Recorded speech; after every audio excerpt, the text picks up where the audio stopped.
ছোটবেলা থেকে বাবা মার ঘরে 6 বোন 2 ভাই। বাবা মার সংসার চালাতে খুব কষ্ট হইতো। সংসার উপার্জন করার মতো আমার বড় আপা আর আমার বাবা ছিল, আর সবাই আমরা ছোট ছোট। আমার বড় বোন বিয়ে হয়েছে, পরে স্বামীর বাড়ি চলে গেছে। তখন আমার আব্বা একা রোজগার করার মতো মানুষ। ঢাকা শহরে ঘর ভাড়া যদি ঠিকঠাক মতো না দিতে পারে, তাহলে ভাড়াওয়ালার রুম তালা মারা দেয়। এখন আমার আব্বা কি করবে?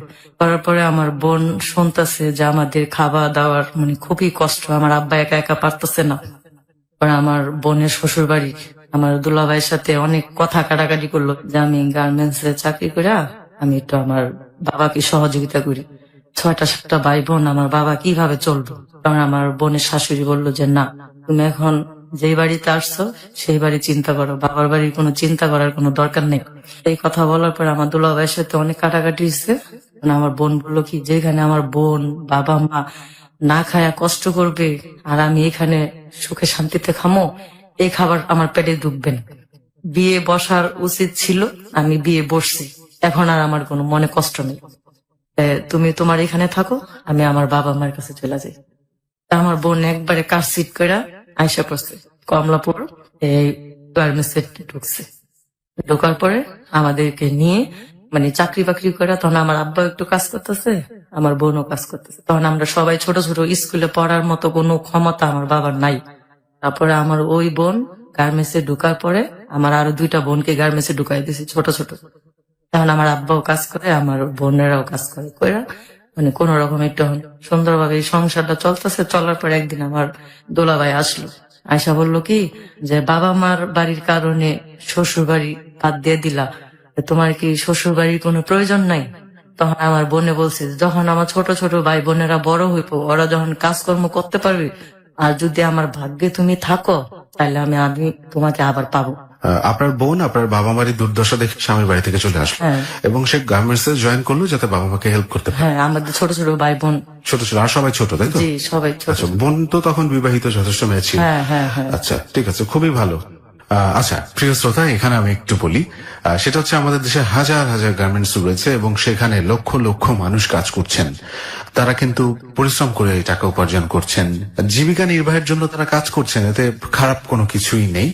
আমি তাদের প্রতি রেসপেক্ট রাখি, সম্মান জানাই তাদের সবার প্রতি যারা খেটে খাচ্ছেন, পরিশ্রম করে বেঁচে আছেন। আর গার্মেন্টসে অনেক ধরনের ঝামেলা থাকতে পারে, অনেকগুলো মানুষ একসাথে কাজ করে, কিছু অ্যাডমিনিস্ট্রেশন বা কিছু ঝামেলা একটু এলোমেলো হতেই পারে, অনেক ধরনের ঝামেলার বড় আলামত আমরা অনেক সময় দেখি, বাট সেগুলো একটা সময় কেটে যাবে, এটা আমার বিশ্বাস। কারণ অনেক ঝামেলা থেকেই কিন্তু আমরা দিন দিন উত্তরোত্তর মুক্তি পাচ্ছি এবং এসব ঝামেলাও কেটে যাবে। যাই হোক, ওকে নাসিমা, তারপর? চলার পরে হঠাৎ একদিন আমার বোনের স্বামী ওনারে রাস্তায় আটকেছে, যখন হাত ধরে নিয়ে যেতে নিছিল, তখন ছেলের আর কি আটকাইছে। আটকানোর পরে বলছে যে কি হয়েছে? বলছে আমার ওয়াইফ নিয়ে যেতে চায়, উনি চায় না। তখন অনেক ছেলে মেয়েরা ঘিরা ধরছে, ঘিরা দেওয়ার পরে বলতেছে যে এই লোকটা যা বলতেছে সব কি সত্যি? তখন বলছে যে হ্যাঁ, উনি আমার স্বামী, ঠিক আছে, তবে আমি আমার স্বামীর বাড়ি ছাইরে আসলাম, আমার বাবা মা আমার ছোট ছোট ভাই বোন না খায় থাকে, খুবই কষ্ট, এই জন্য আমি সংসার করতেছি। যখন আমাদের সংসারের কোনো অভাব থাকবো না, তখন আমি আমার স্বামীর বাড়িতে আরো চলে যাবো। এই কথা বলার পরে তারপর আমার দুলাভাই কার সিট হয়ে গেছে। হওয়ার পরে একদিন এই বাড়িওয়ালা আসলো যে কি ব্যাপার রত্নার আব্বা, তুমি ঘর ভাড়া দাও না কেন? তোমার 3-4 মাসের ঘর ভাড়া পাচ্ছি, এটা কি তোমার নিজের বাড়ি নেই? আর তখন তো ভালো চলছিল, তাহলে ভাড়া দিতে অসুবিধা কি? ভাড়া তো আগের জমানো ছিল, আচ্ছা, আগের জমানো ছিল আর কি। তখন বলতো ধরে তোমার 2 মেয়ে কাজ করো, তুমি কাজ করো, তাহলে এখন আমার সমস্যা কি? পরে বলছে কি যে দেখেন পিছনে যেগুলো জমছে, আমি সামনের ভাড়ার সাথে কিছু কিছু দিয়ে আর কি কমানো যাবে। জি। বাড়িওয়ালাটা অনেক ভালো ছিল, উনি আবার তাবলিগ নামাজটা পড়ে। তো উনি আবার বলছে কি আচ্ছা ঠিক আছে, তাহলে তুমি 2 মাসের টাকা আমার কম দিও। এরপরে একদিন এমন করতে করতে পরে আল্লাহ আমার আব্বা একবার বিছানায় পড়ে গেছে, অসুস্থ হয়ে গেছে, না খায়া কাজ করতে করতে। এমন এক সময় গেছে আমরা সবাই ভাতের মার খায়া রয়েছি ছোটবেলা। আমার আম্মা মানুষের বাসায় কাজ, এটা কি আরো আগের ঘটনা? আমার বোন চলে আসার আগে জি, মানুষের ভাতের মার গালতো, ওই ভাতের মার আয় না আমার আম্মা আমাদেরকে খাওয়ান দিছে। আর আমার আব্বা যখন সকালবেলা বের হয়ে গেছে, আমার আম্মা বলতো কি যে খালি মুখে মানুষ কাজে যাইতে হয় না, তাহলে কি খাইবো?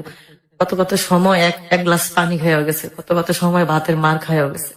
খাওয়ার পরে এমন কষ্ট করতে করতে আমার আব্বা একদিন অসুস্থ হয়ে গেল, জন্ডিসে লিভার ফাইটে গেছে।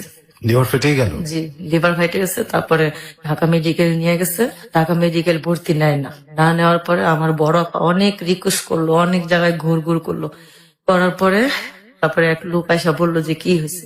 বলছি কি আমার আব্বা তো জন্ডিসে লিভার ফাইটে গেছে, এখন তো কি করবো, নিয়ে এসি। আগে কি কেউ বোঝেন নাই না যে না, না, অসুখ? না। আর বুঝতে পারলেও তো কিছু করার ছিল না। ছিল না, কারণ টাকা ছিল না, টাকা হইলো মানুষের সব। তো এটা বলার পরে আমার বোন, এক লোক আল্লাহ তাকে দয়া করছে, দয়া করার পরে ওই লোকটা আমার বোনের কথা শুই না, যে 6-7টা ভাই বোন, তারপরে মা বাবা, মানে খাওয়ার মতো 10-12 জন লোক আর কি, করার পরে ওই লোকটা ওনাই আমার আব্বাকে ঢাকা মেডিকেল ভর্তি করলো। ভর্তি করানোর পরে আমার আব্বা 1-2 দিন থাকার পরে আমার বোনে বলতেছে যে আমি তো গার্মেন্টসে চাকরি করি, এখন যদি আমি হাসপাতালে থাকি তাহলে তো আমার গার্মেন্টসের চাকরিটা চলে যাবে, এখন আমি কি করব। আমার আম্মা হলো গ্রামের মেয়ে, সে আবার ঢাকা শহরের হাসপাতালের এইগুলা কিছু বোঝে না। তা আমার আব্বারে ওই আঙ্কেলের কাছে বলে আসলো যে আঙ্কেল আমার আব্বুকে একটু আপনি দেখেন, আমি একটু বাসার থেকে যদি লোক পাই তাহলে আমি এখানে নিয়ে আসবো। ঠিক আছে। তো এই কথা বলার পর আমার বোন অফিসে গেছে, ওই অফিস থেকে আমার বোনকে না করে দিছে। কি মানে চাকরি করতে হবে? হ্যাঁ, না মানে একদিন না গেলে গার্মেন্টস আর নিতে চায় না, অনেক বকাবাধ্য করে, ঘন্টার পর ঘন্টা দাঁড়ায় রাখে, ঢুকতে দেয় না। সব মানুষ অফিসের ভিতরে ঢুকে যায়, ওই পর্যন্ত সিঁড়িতে দাঁড়ায় থাকা লাগে। তারপরে আবার বেতনের সময় বেতনও দেয় না, এগুলো হওয়ার পরে তারপরে আমার বোন অনেক হাতে পায়ে দুললো। তখনকার তো গার্মেন্টস এর চাকরি অনেক কষ্টকর ছিল। আমার বোনে হাতে পায়ে ধরে বললো দেখেন আমার আব্বারে আমি হাসপাতালে ভর্তি করার কারণে আমি 2-3 দিন আসতে পারি নাই, আমাকে একটু সহযোগিতা করেন। পরে বলছে যে না করার কারণে আমার বোন না করলে আবার অন্য একটা অফিসে চাকরি নিল। নেওয়ার পরে আমার আব্বু হাসপাতাল থেকে পলায় এসে পড়ছে। কেন?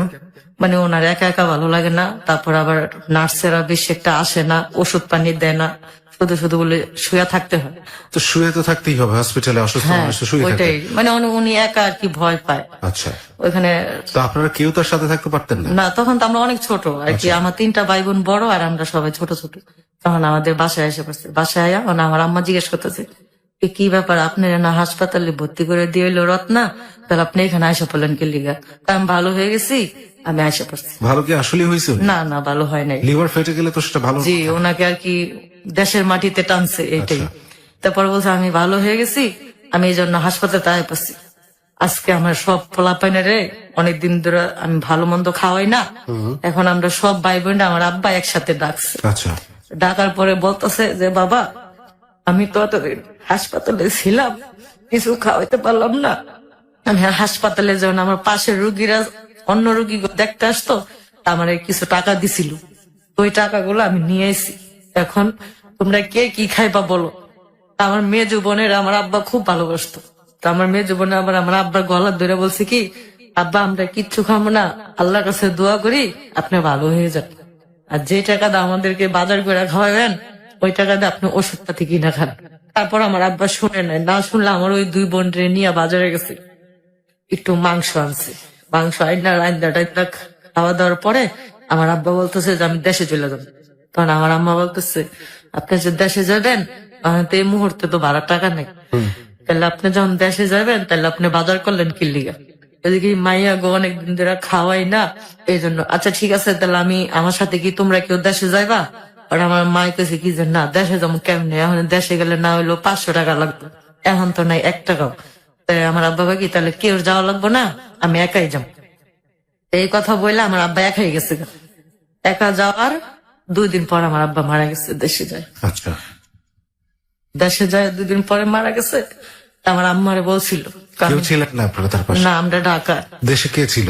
দেশে আমার ফুবু আর আমার এক চাচা। আচ্ছা, ওই যে আপনি বললেন যে দেশের মাটি থেকে টানছে, তাই তো? হ্যাঁ, দেশে সবাই বলছে আর কি যে ওনার মরণ আসছিল দেশের মাটিতে টানছে, এই জন্য উনি হাসপাতাল থেকে আইসা দেশে চলে গেছে। খুবই বিস্ময়কর ব্যাপার, উনি হসপিটাল থেকে পালায় চলে আসলেন, হ্যাঁ। লিভার ফেটে গেল, এরকম একটা মানুষ হসপিটাল থেকে পালায় চলে আসছে, হয়তো উনি নিজের মধ্যে ফিল করেছিলেন যে হয়তো তার সময় নেই হাতে। জি। অনেক রহস্যময়। কিন্তু আমার আব্বা যখন মারা গেছে তখন আমার ফুফু আমার চাচা আমাদেরকে বলে নাই আমার আব্বা মারা গেছে, আমরা তার লাশটাও দেখতে পারি না।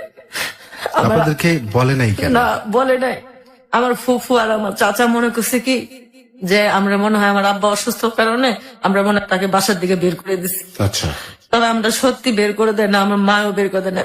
তা আমার আব্বা একদিনকে বলছিল আমার মারে যে পিঠা খাইব।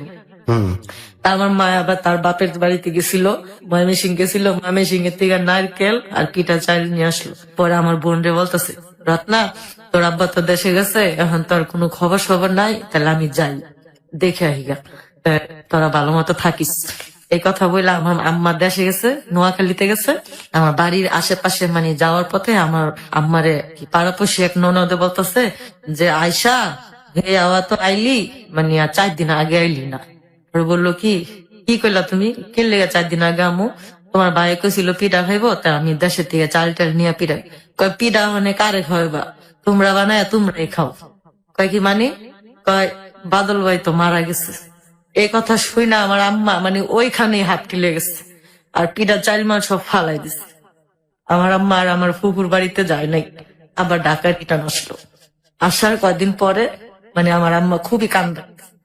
যখন আমার আম্মা এসে বললো, তখন আমরা সব ভাই বোনেরা মিলে গেছি, যায়া দেশে যে আমাদের একটা কবরস্থান আছে ওইখানে আমার আব্বাকে মাটি দিছি। আচ্ছা। তা আমরা ওই কবরস্থানে জিয়ারত করে আমরা আবার ঢাকা চলে আসলাম। কিন্তু বিষয়টা আপনার ফুপু হয়তো মনে করছে যে বাসা থেকে বের করে দিছে, হ্যাঁ, এটা হলো আমার ফুফুর বা ভুল বাসা ধারণা। থেকে বের কেন করে দিবেন সেরকম কোনো কারণ ছিল? না, ওই যে মনে করছে যে অসুস্থতা, আচ্ছা, অসুস্থতার কারণে হয়তো বাথরুম টাথরুম করে, হয়তো এটা আমাদের ঝামেলা মনে হইতে পারে, এই জন্য আমরা বাইর করে দিছি। বাড়ি কোথায় ছিল, দেশ কোথায়? আমাদের দেশ বাড়ি নোয়াখালী, লক্ষ্মীপুর। সে নোয়াখালী একা চলে গেলেন, ওখানে মারা গেলেন। হ্যাঁ। কিন্তু এইখানে আসলে আপনার বড় বোন, উনি তো চাকরি বাকরি করতেন। জি। ধরে নিলাম আপনার মার কথা বাদ দিলাম, এই বড় বোনটা তো অ্যাটলিস্ট সতর্কতা অবলম্বন করা উচিত ছিল। যেরকম লিভার ফেটে যাওয়া একটা মানুষ আমার হসপিটাল বড় বোন থেকে, কি করবে বলেন, এই 6-7টা ভাই বোনকে খাওয়া জোগাবে, একেবারে জানাজা টানাজা দিয়ে গোসল টোসল করা, মাটি টাটি দেওয়া হওয়া পর্যন্ত উনি অজ্ঞান ছিল। আচ্ছা যখন মাটি টাটি দিয়া যখন বাসায় আইসা পড়ছে, তখন আমার ফুপু জ্ঞান ফিরছে। আচ্ছা, তা আমরা কিভাবে মানে উনি অজ্ঞান ছিলেন কেন ওই সময়? ওটা একটা আল্লাহর বিচার। আচ্ছা। ঠিক আছে, আমরা 8টা ভাই বোন, আমার মা, আমরা ভাই বোনের কথা বাদ দিলাম, আমার মার তার স্বামীর কাছে অনেক দাবি ছিল ছাড়ানোর মতো, তার কাছে অনেক অন্যায় করছিল, সেই ক্ষমাটাও তাকে চাইতে দেয় নাই। আচ্ছা, না দেওয়ার পরে আমার আম্মা খুব, আমরা ওই কবরস্থানে থেকে আসে পড়ছে, আমরা আর আমার ফুফুর বাড়িতেও যাইনি, আমার চাচার বাড়িতেও যাইনি। না দেওয়ার পরে ওইখান থেকে আমরা আসার পরে আমার বোন আমাকেও গার্মেন্টসে ঢুকাই দিচ্ছে, আমার ছোট ভাইকেও গার্মেন্টসে ঢুকাই দিচ্ছে। যখন আমরা কিভাবে চলবো, চলার পরে তারপর আমার একটা ছোট ভাই ছিল, ওইটাকে বিয়ে করাই দিচ্ছে, যে আমরা সবাই গার্মেন্টসে গেলে আমার মাকে কে দেখবে। ছোট ভাইটার বয়স কি বিয়ের মতো হয়েছিল? না, হয় নাই। আচ্ছা, হয় নাই। তখন আমার বোন আর কি বললো কি যে আমরা সবাই যদি কাজে যাই তাহলে আমার মায়ে কিভাবে একা একা থাকবো, আব্বা মারা গেছে, তাহলে আমি কামালকে বিয়ে করাই দিই। লালবাগ কামরাঙ্গি চরের এক মেয়ে স্থানীয়, তার সাথে আমার ভাইয়ের বিয়ে হলো। বিয়ে হওয়ার পরে উনি আবার আমার মার সাথে খুব খারাপ ব্যবহার করছে। তাহলে তো উল্টা হইলো আরো। জি। তারপর আমার মার সাথে খুব উল্টা করছে। উল্টা করার পরে আমরা সব ভাই বোন এখন চাকরি করি, গার্মেন্টসে গেছি। গার্মেন্টসে যাওয়ার পরে একদিন আয়সা, আমার বোনে আয়সা দেখে যে আমার আম্মা ভাত খাইতেছে, আমার বাবি আমার আম্মার কাছ থেকে ভাতের থাল নিয়ে গেছে, ভাতের থালা নিয়ে গেছে, ভাতের থালায় নিয়ে যেত? নিয়ে যেছে। তো তখন আমার মানে ওর বয়স কেমন ছিল? আপনার ছোট ভাইয়ের বয়স কেমন ছিল বিয়ে যখন দিলেন? আমার ছোট ভাইয়ের বয়স তখন মনে হয় 17-18। 17? বউর বয়স তো আরো কম। হ্যাঁ, ওরকম। তখন বলতো কি যে কাজ করে খাইতে পারেন না, সবাই কাজ করে, আপনি বসে বসে খান কি লিগে, কাজ করে খাইয়া দেখেন কেমন লাগে, আর আরামে খালি বসে বসে খালি খান, এগুলো আর কি বলতো। তো তখন একদিন আমার বড় আপা শুনছে, শোনার পরে বলছে কি, দেখো রিনা, আমরা কিন্তু 6-7টা ভাই বোন কাজ করি, 6-7টা ভাই বোন কাজ করে যদি আমার এই বুড়া মারে যদি না বসায় খাওয়াইতে পারি, তাহলে তোমার আর কি দরকার ছিল? তুমি যদি বসে খাইতে পারো তাহলে আমার মা কি বসে খাইতে পারবো না? রাইট। তো এটা আমার বোনে বলছে। আমার বোনে তো জীবনের সাথে অনেক যুদ্ধ করছে, এই বাবা মা কয়া সংসারই বাদ দিছে। এটা বলার পরে আমার ভাবি বললো কি যে আমি একসাথে থাকবো না, একসাথে থাকবো না। আচ্ছা, তা আমার ভাইকে বললো কি, তুমি যদি তুমি থাকো তাহলে তুমি থাকো, নাহলে আমি গেলাম। তা আমার ভাই আবার একটু আমার মাকে খুব শ্রদ্ধা করে। তা আমার ভাই বলছে কি, আমার মা আমাদেরকে নিয়ে অনেক কষ্ট করছে, এখন আমি বউ পাই আমার মারে বইলা যাবো না, যদি তুমি যাও তো যাও। আমার বোন ও স্বামী সংসার ছাইরা যদি আসতে পারে, আর আমি ছেলে হইয়া আমি বউ ছাড়তে পারবো না? সাবাস। যাও, তুমি যাও। আমার এই ছোট ছোট বাইরে আমি কই যাবো? আমার বাবাটা মারা গেছে, আমার মা ওই সুখে সুখেই কদিন পরে মারা যাইবো, হেয়ার ভিতরে তুমি আবার এই কষ্টগুলা দিতেছ, তুমি যাও। তা আমার ভাবি রাগ করে গেছে। রাগ করে যাওয়ার পরে একদিন না একটু ভুল হয়েছে। আমার ভাই একদিন এই কথা কোয়ার যাওয়ার পরে আমার ভাই বলছে যে আমার মায় খাইবো, তুমি কোনো হিসাব করবে না। কথা কওয়া যাওয়ার পরে একদিন আমার আম্মার প্রেশার উঠছে।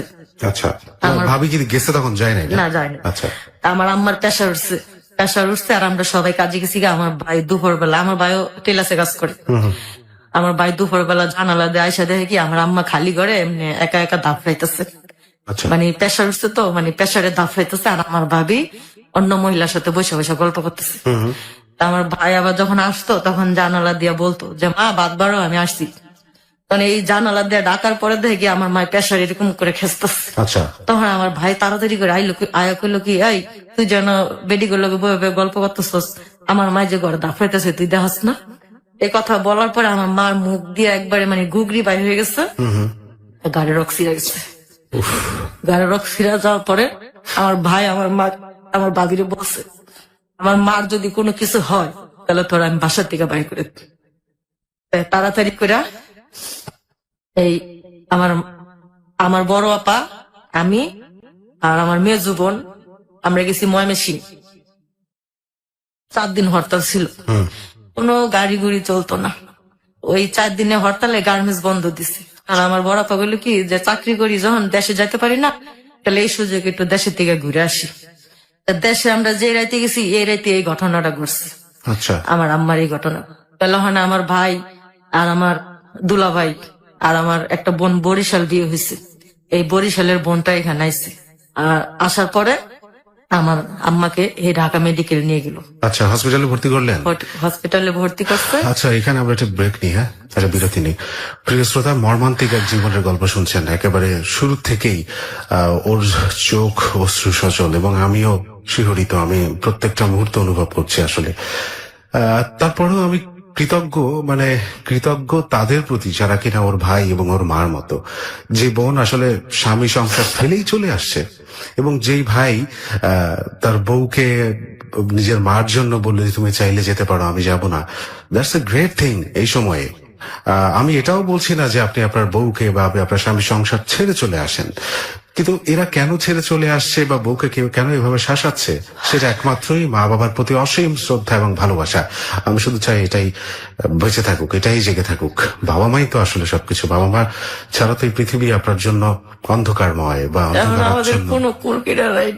কোনো কুল কিনারা ওর নেই বাবা মা ছাড়া। এখন দেখেন ও কাঁদছে ওর বাবার জন্য, ওর মার জন্য কাঁদছে। 26 বছর বয়স ওর।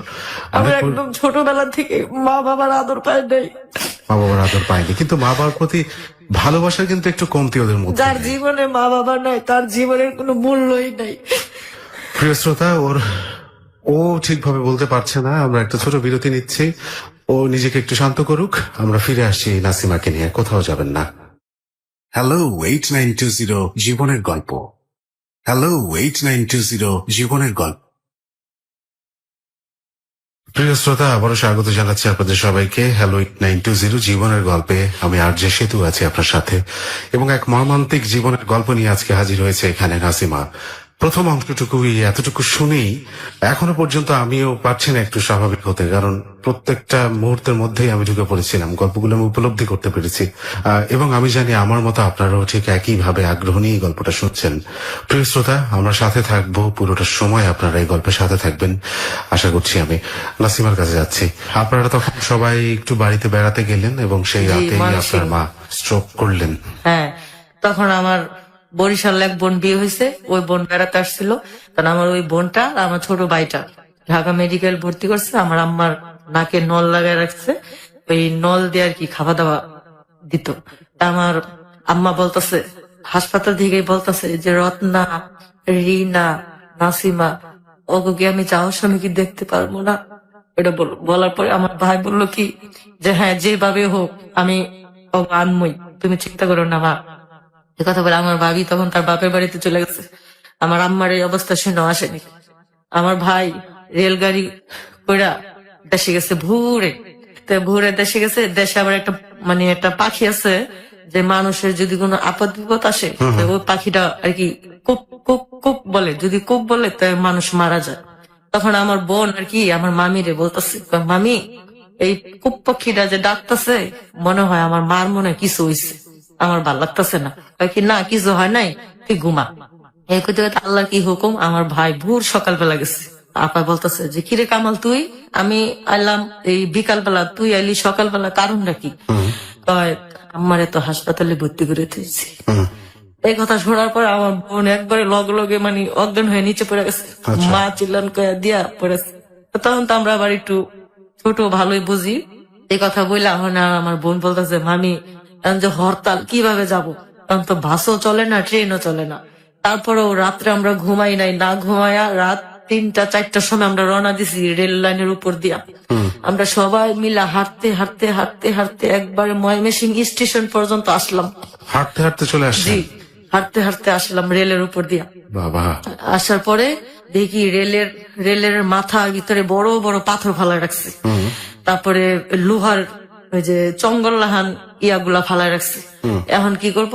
করার পরে আমার বড় আপা বলতেছে যে আল্লাহ তুমি এরকমই করলা যে বাবা মরলো, বাবাটারও দেখতে পারলাম না, এখন বাড়ারে নিয়ে যাবা, বাড়াও কি দেখতে পারবো না।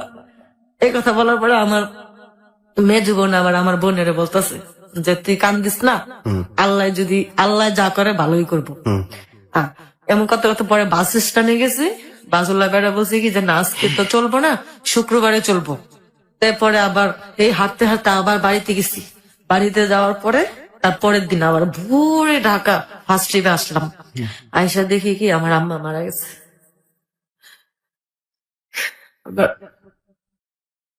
আম্মাও মারা গেছে। মাকেও হারালো আজকের অতিথি নাসিমা।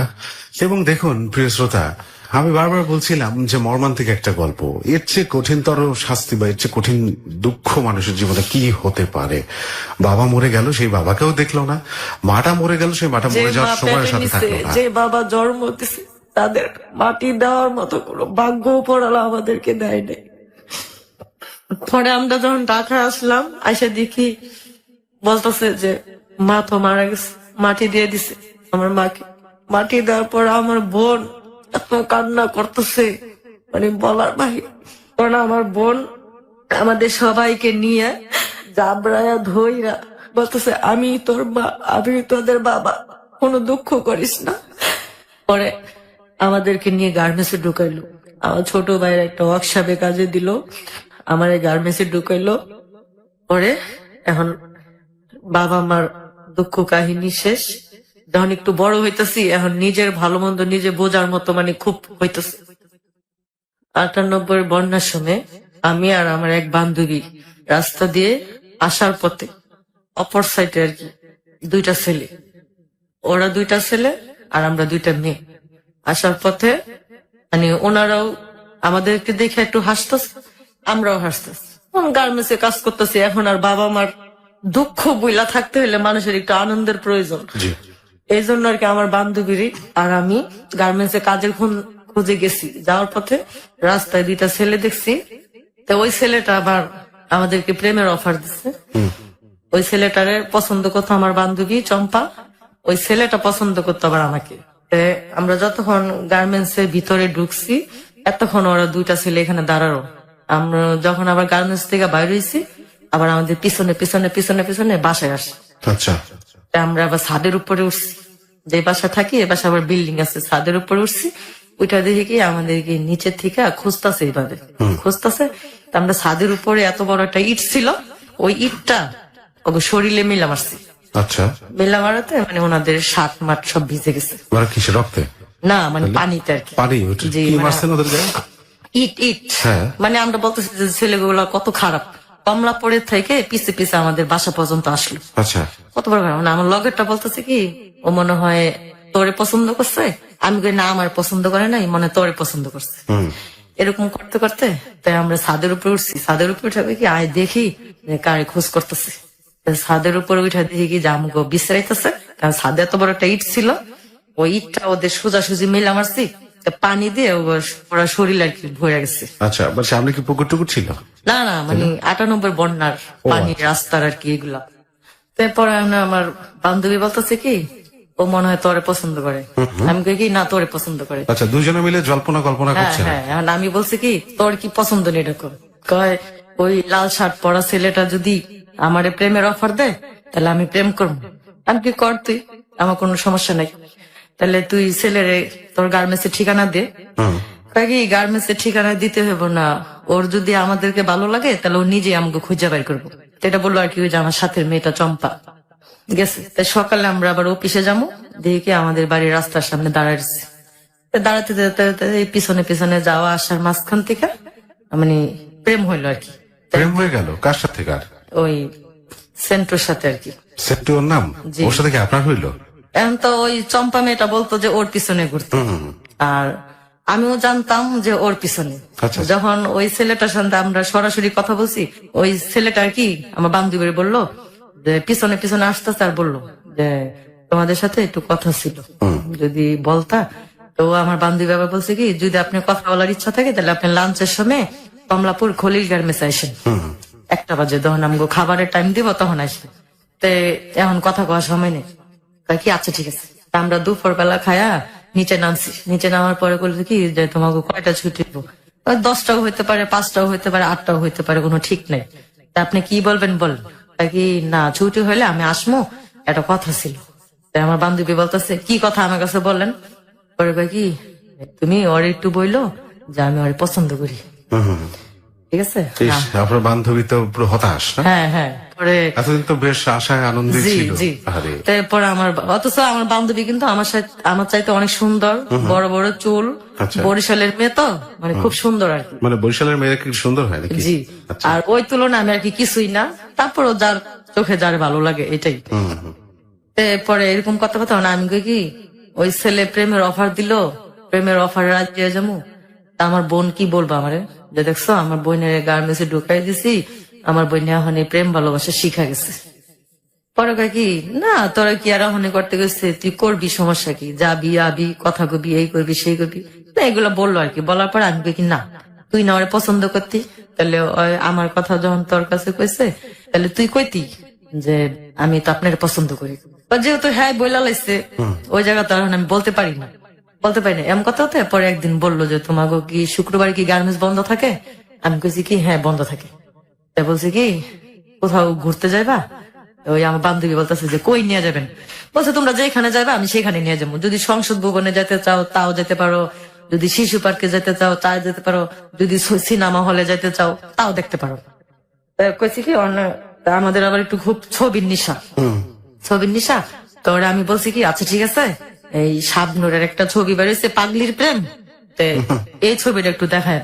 আচ্ছা। তাহলে এই ছবি দেখার জন্য আমরা আসলাম এই রাজমণি হলে, এই প্রথম ফার্স্ট হল চিনা গার্মেন্টস জীবনে আর কি। আসার পথে রাস্তায় গেছে আমার জুতা ছিঁড়া যাওয়ার পরে এখন আর ওই ছেলেটা এখন আর আমার পিছনে পিছনে ঘুরে না, মানে খুব স্মার্ট একটা ছেলে, আচ্ছা। এরকম একটা মেয়ের সাথে মানে ওই ছেলেটা খুব লজ্জা পাইতেছে। আর মানুষও কি বলবো যে এত সুন্দর একটা ছেলে, উঁচা লম্বা, স্বাস্থ্য মাস্ত খুবই ভালো, চেহারা খুব সুন্দর, কি একটা মেয়ের সাথে আসলো, নোংরা একটা জামা পরে আসলো, তারপরে পায়ে আবার লম্বা লম্বা স্যান্ডেল, এটা আর কি আমরা অনুভব করতেছি। করার পরে আমার আবার স্যান্ডেল ছিঁড়া যাওয়ার পরে ওর আমার একটা বন্ধু ছিল লাবলু, তো ওই আমার বলতেছে যে নাসিম আপা আপনি হাঁটেন না কেন? আমি কই লাবলু ভাই আমার তো পায়ে জুতা ছিঁড়া গেছে, এখন কি করবো বলেন? জুতা ছিঁড়া গেছে কি হয়েছে, আপনি নিয়ে আসেন, হলের সামনে মুসি আছে ঠিক করে দিব। আমি কই যে আপনার বন্ধু দেখছেন মানে এরকম ভাবে হাঁটতেছে, মনে হয় আমাদেরকে চিনেই না। ওটা এরকমই। তাহলে এরকম হইলে তার এই ধরনের মেয়েদেরকে তাহলে প্রেমের অফার দিল কি লিগা? এটা তো হ্যাঁ মাইনা নিতে হবে। আচ্ছা ঠিক আছে নাজমা আপা আপনার মনে কষ্ট নিয়ে না আসেন।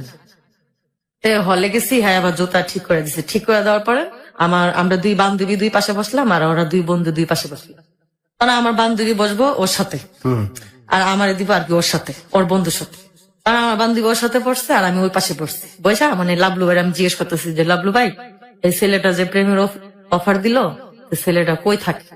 বলছে যে ছেলেটা আরামবাগ থাকে। কি কাজ করে? সেলুনে কাজ করে। আবার সেলুনে কাজ করে এটা আবার কেমন? আবার বললো কি জানাস বাবা শুনেন, কোনো কাজের এই অবহেলা করতে নেই, কাজ তো কাজ, শুধু আপনি চুরি ছাড়া যে কাজ করতে পারেন ওইটাই কাজ। ওইটা বললো, বলার পর আমি কাছে ঠিক আছে তাহলে আমার বান্ধবী চম্পা তোরে পছন্দ করে। কয় চম্পা পছন্দ করলে কিছে, এই তো আপনারা পছন্দ করে। হুম। আমি কই আচ্ছা ঠিক আছে। তখন আমি বলছি, আমি কই শুধু পছন্দ করলে তো হবে না, আমার বাবা মা মারা গেছে কয়দিন আগে। তারপর আমার বোন আমার গার্মেন্টসে ঢুকাই দিছে। এখন যদি আমি এরকম করি তাহলে আমার বোন বলবো কি যে আমার বোনের গার্মেন্টসে ঢুকাই দিয়ে আমার বোন অনেক চালাক হয়ে গেছে, চালাক হয়েছে।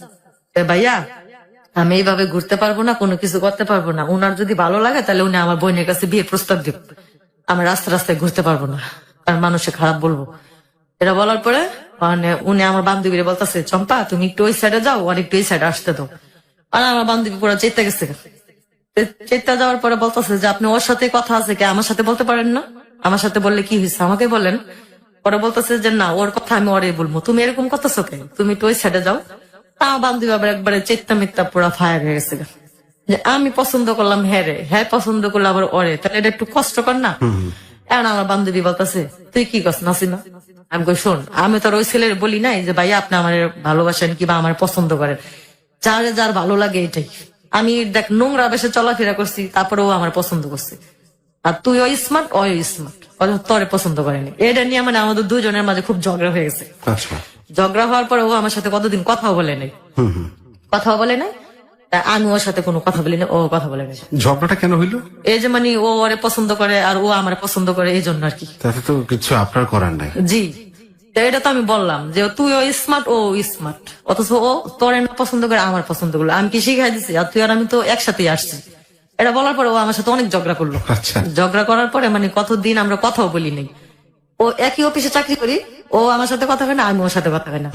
ও আমার আগে আসে পরে, আমি ওর পরে আসে। আরে প্রেম মানে বন্ধুত্ব নষ্ট হয়ে যাচ্ছে। জি, তো এটা বলার পরে একদিন আমি বলছি, দেখ চম্পা, আচ্ছা ঠিক আছে, তোর যখন সেন্টুর অনেক ভালো লাগে তাহলে আমি সেন্টু বাইরে বলবো যে সেন্টু ভাই দেখেন চম্পা আপনারে খুব পছন্দ করে, তুই আমার লোকের ঝগড়া বন্ধ করিস না। আর আমি তোর হাত ধরে গার্মেন্টস চাইছি, তুই যদি আমার সাথে এরকম করস তাহলে খুব খারাপ। আচ্ছা তোর সাথে আমরা ওরে ডাকামু, তোর সামনে কথা বলবো। ওর সাথে নিয়ে ওরে ডাকছি। ডাকার পরে বলছি যে দেখেন ভাইয়া, ও তো আপনারে পছন্দ করে, আপনি তো আমাকে পছন্দ করলেন, এখন তো আমার মাঝখান থেকে দুজনের বান্ধবী নষ্ট করে দিলেন, তাহলে আপনি কি বলেন? কারণ ওই আমার গেলো কি, এক কাজ করো, তোমার চোখগুলো আমার চোখে লাগাই দাও আর আমার চোখগুলো ওর চোখে লাগাই দাও। আচ্ছা। তাহলে কে কারো সুন্দর দেখা যাবে ওই বুঝবে। ঠিক আছে, ও বুঝবে। চম্পা তোমার সমস্যা কি? ওর যদি আমি পছন্দ করি তোমার সমস্যা কি? এই কথা বলার পরে ও আচ্ছা ঠিক আছে, আপনারা যা মন চা তা করেন, আপনি আমার কোনোদিন ডাকবেন না, ও আমার কোনোদিন ডাকবেন না, আপনারা যা মন চা তা করেন। কে বলতেছে? ওই চম্পা। চম্পা, আচ্ছা। হ্যাঁ, ওই মেয়েটা আর কি বলতেছে। বলার পরে ওর সাথে আবার কথা কাটাকাটি হয়েছে। হওয়ার পরে আমার ওই সেন্টুর ছেলেটার সাথে আর কি আমার একদম খুব গভীর প্রেম হয়ে গেছে আর কি। গভীর প্রেম হয়ে যাওয়ার পরে আমার বোন আমার বিয়ে ঠিক করছে। প্রেম হয়ে গেছে কি এভাবে ঘুরতে ঘুরতে? জি। আচ্ছা, আর কোথায় কোথায় যাইতেন, ঘুরতেন কি প্রায়? না, ওর আবার এই সেলুনের দোকান বন্ধ থাকে প্রতি শনিবার। আচ্ছা।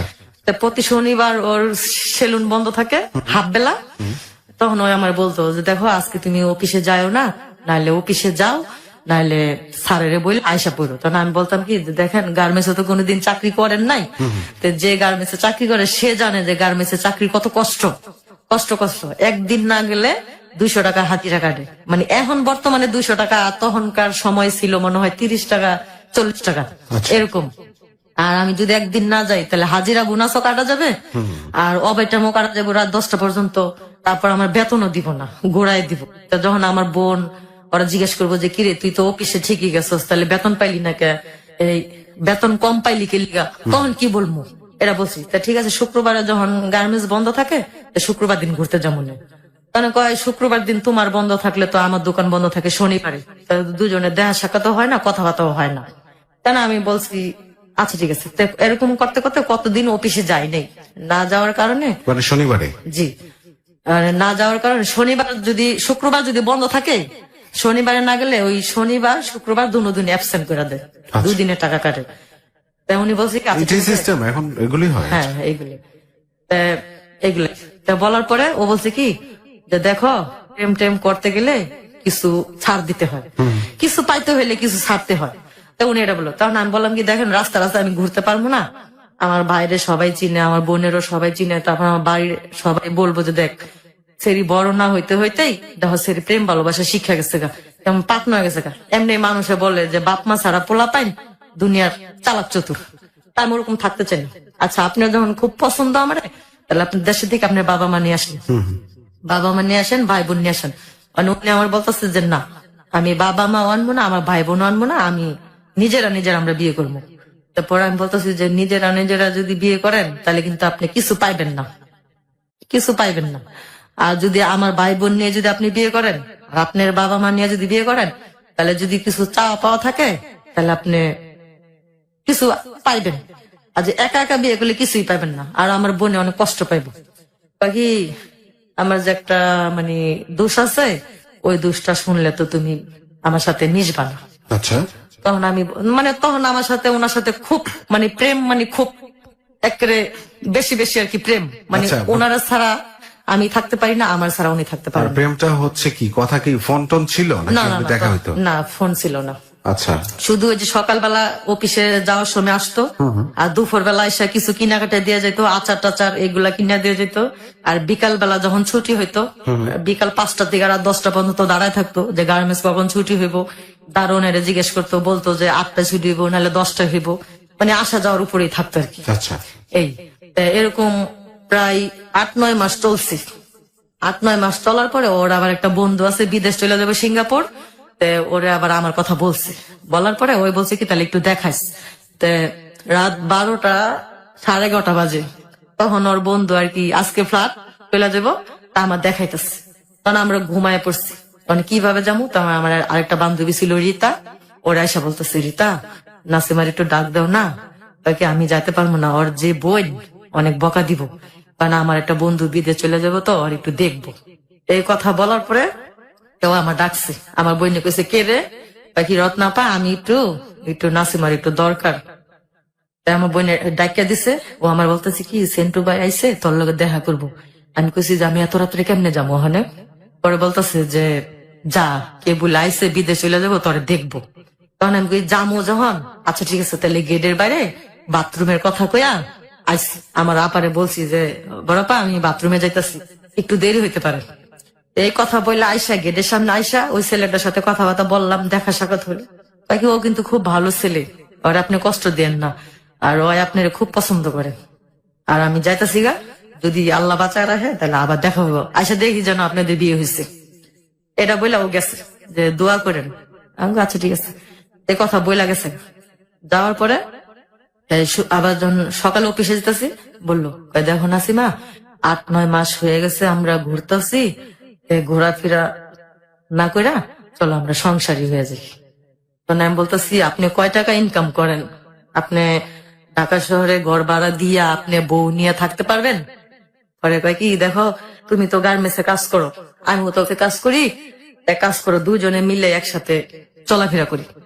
আমি কাজ করেন, তাহলে আমার বোনেরে বলেন যে আপা, আমি তো নাসিমারে বিয়ে করতে চাই, আপনি কি বলেন? পরে কয় কি, না তোমার আপা তো আমার কাছে তোমারে দিব না। আমি কে লেগে দিব না? আপনি এত সুন্দর একটা ছেলে, উঁচা লম্বা, স্বাস্থ্য মাস্টার সবই ভালো, তাই আপনার দিব না কি লিগা? তাই কি না, চল আমরা দুজনে পালায় বিয়ে করে লিখি। আমাকে পালায় বিয়ে করবো, আচ্ছা ঠিক আছে, তাহলে আমি যখন বেতন পাবো তখন। ওই কথা, না তোমার বেতন লাগবো না, আমি টাকা জমাইছি, তুমি আসো। যে আমি কই একা একা তো বিয়ে হয় না, তাহলে আপনি কিভাবে বিয়ে করবেন? আমার খালা আছে। তোর আপন খালা? না না, যে বাসায় ভাত খায়, ও আচ্ছা, ওই সেই মহিলার খালা। আর কি খালা বলছে। বাসায় জানাতে চাচ্ছেই না?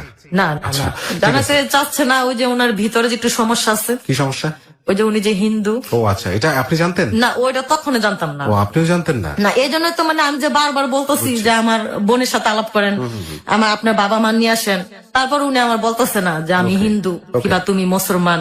ঠিক আছে, বুঝছি। এটা না বলার কারণে তার আমি বলতেছি, দেখেন আমার বাবা মা মারা গেছে, আমার বোনে কষ্ট করে মানুষ করছে। আপনি চাচ্ছেন ফ্যামিলিতে জানাইতে? হ্যাঁ হ্যাঁ হ্যাঁ। আর ও চাচ্ছে জানাবে না, কারণ হচ্ছে ওনার ভিতরে যে দুর্বলতা, সেটা আমি জানি না। সেটা হচ্ছে যে এই কারণটা আমরা পাইলাম যে কেন উনি জানাতে চাচ্ছে না, যে আসলে তারা বিয়ে করলো কিনা ফাইনালি। বিয়ের পরে বিয়ে যদি হয়েই যায়, এরকম একটা ধর্মের একটা ব্যাপার যেখানে প্রকট আকার ধারণ করে এদেশে, এরকম অনেক জায়গাতেই হয়। তো সেই রকম একটা পরিস্থিতিতে কি হতে পারে, এটা কিন্তু আরেকটা নতুন দুয়ার খুলে যাচ্ছে এই গল্পের। আমরা খুব মর্মান্তিক জীবনের গল্প থেকে হয়তো কোনো আশার আলো দেখতে পাচ্ছি, হয়তো আবারও গিয়েও উল্টে হয়তো আরো দুঃখ হতাশার মধ্যে পড়ে যাবে। লেটস সি কি ঘটে, আমরা এখনো কিছুই জানি না। ওকে, আমরা এখন একটা ছোট বিরতি নিচ্ছি। প্রিয় শ্রোতা, আপনি শুনছেন আপনার প্রিয় অনুষ্ঠান হ্যালো 8920 জীবনের গল্প। আর যে সেতু আছি আপনার সাথে, এবং আমাদের আজকের অতিথি নাসিমাও রয়েছে। তার জীবনের গল্পটা শুনছি আমরা, এবং আরো মেজর পার্টস গুলো নিয়ে আমরা ফিরে আসব। আর ততক্ষণ কোথাও যাবেন না কেউ, আশা করছি। এবং এখানে আপনারা যারা আসতে চান, সবার জন্য একটা ফোন নম্বর আছে, সবার জন্য এই দ্বার উন্মুক্ত, যেই যাবেন সেই আসতে পারবেন, যদি কিনা আপনার জীবনের গল্পটা অন্যের জন্য ইফেক্টিভ হয়, সেক্ষেত্রেই শুধুমাত্র। এবং আপনি ফোন করলে আমাদের টিম মেম্বার লোবান আপনাকে ফোন ব্যাক করে আপনার সাথে কথা বলে আপনাকে এখানে আসা নিশ্চিত করবে। ফোন নম্বরটা হচ্ছে 09613892 আবারও বলছি 09613892।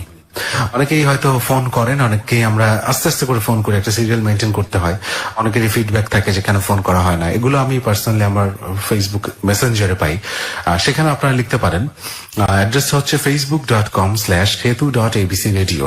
এই মুহূর্তে ফেসবুকে, অর্থাৎ এবিসি রেডিওর যে ভেরিফাইড পেজটা আছে, সেখানে গেলেই আজকের অতিথির ছবি সহ একটা পোস্ট দেখতে পাবেন। সেখানেই আরজে সেতু পেজটা ট্যাগ করা আছে, সেটাতে লাইক দিয়ে কানেক্টেড থাকুন, এবং সেখানেই আপনার কোয়ারিজ গুলো আমি সরাসরি উত্তর দিব আপনাকে আরজে সেতু পেজে।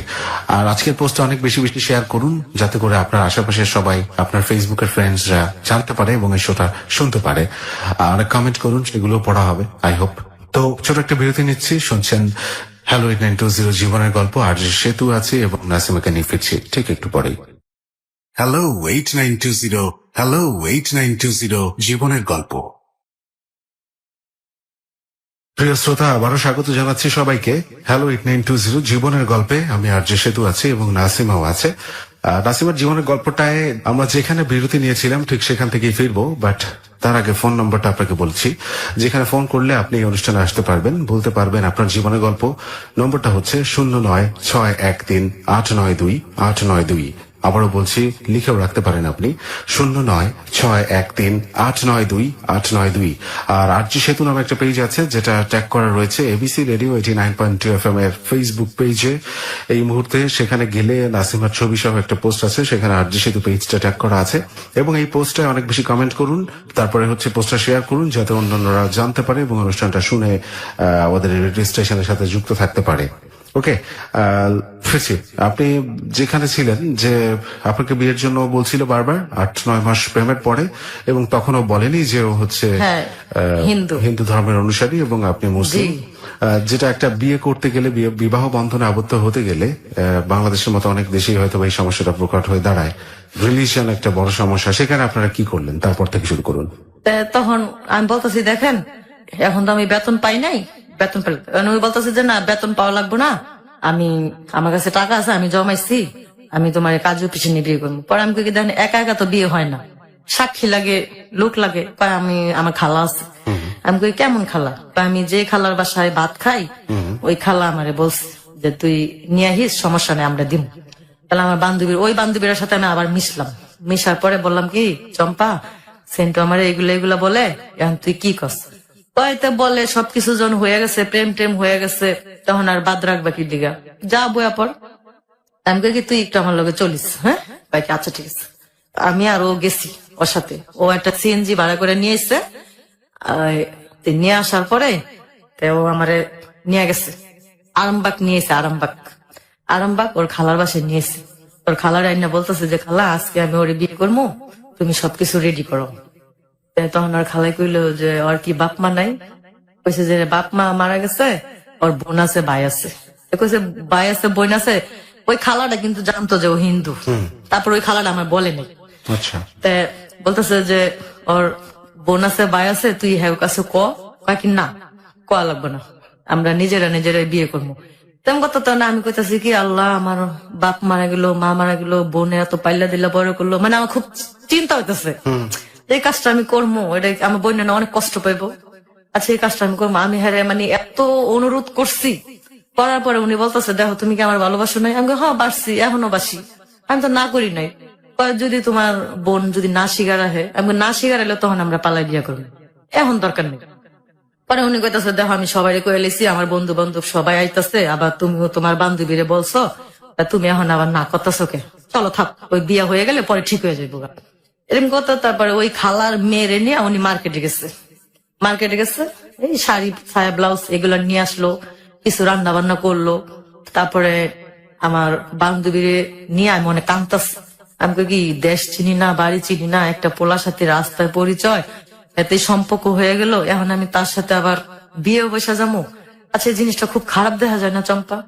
আগে খারাপ কি দেখস না, ছবিতে কি হয় বাস্তবে কি হয়, এগুলো আমি আবার বলতেছে, কয় বয়া যা, কোনো সমস্যা নাই। ও যদি আমারে কইতো আমি এমনি যাইতাম গা। আচ্ছা ঠিক আছে, তুই ওজন কইসস, তা যাক। তো ও রাত্রে আবার মেহেন্দি টেন্দি বাটলো, মেহেন্দি টেন্দি বাচ্চা আমার গায়ে লাগাইলো, লাগাইতে লাগাইতে অনেক কাজী অফিসে গেছে, কাজী আসে না। এমন করতে করতে কাজী আসে না, আসে না, আসে না, আসে না, একবারে বুড় হয়ে যেতেছে গা, বুড় হয়ে যেতেছে, তাও কাজী আসে না। তারপরে আরামবাগের কোন এক নেতা না কি জানি, মানে মামা মামা বলে আর কি, খুব আর কি, ওই লোকের ধরে নিয়েছে ওই মহিলাটা। আইনা বলতেছে কি যে সেন্টু তো এই মেয়েরে খুব ভালোবাসে, তখন কাজী আসতেছে না গার্জেন ছাড়া, কয়ে গেছিল, ভাই আপনি একটু কাজ করেন, একটু কাজীটা নিয়ে আসেন। তাই বললো কি আচ্ছা ঠিক আছে। তো ওই লোকটা আবার কাজী আনছে, কাজী আনার পরে বিয়ে হয়েছে, বিয়ে হয়েছে। বিয়ে হওয়ার পরে আমরা রাত্রে ওই বাসায় ছিলাম, সবাই একসাথে ছিলাম, সবাই একসাথে থাকার পরে পরের দিন আমার বোন কইতেছে আল্লাহ ওই কই গেল, বাসায় আহে না, এটা সেটা। চম্পা বাসায় গেছে আমার বোন, এই চম্পার মারে জিজ্ঞেস করলো যে খালা চম্পার সাথে কি নাসিমা আইছে? নাসিমা তো দেখছিলাম, চম্পা নাসিমা কই জানি গেছে। পরে আমার বোন আর কি কইছে কি আচ্ছা ঠিক আছে, যদি চম্পা আগে আহে তাহলে চম্পার একটু আমাকে বাসায় যাইতে কইন। গেছে, তো চম্পা বিয়া শাদী দেখে আয়সা পড়ছে।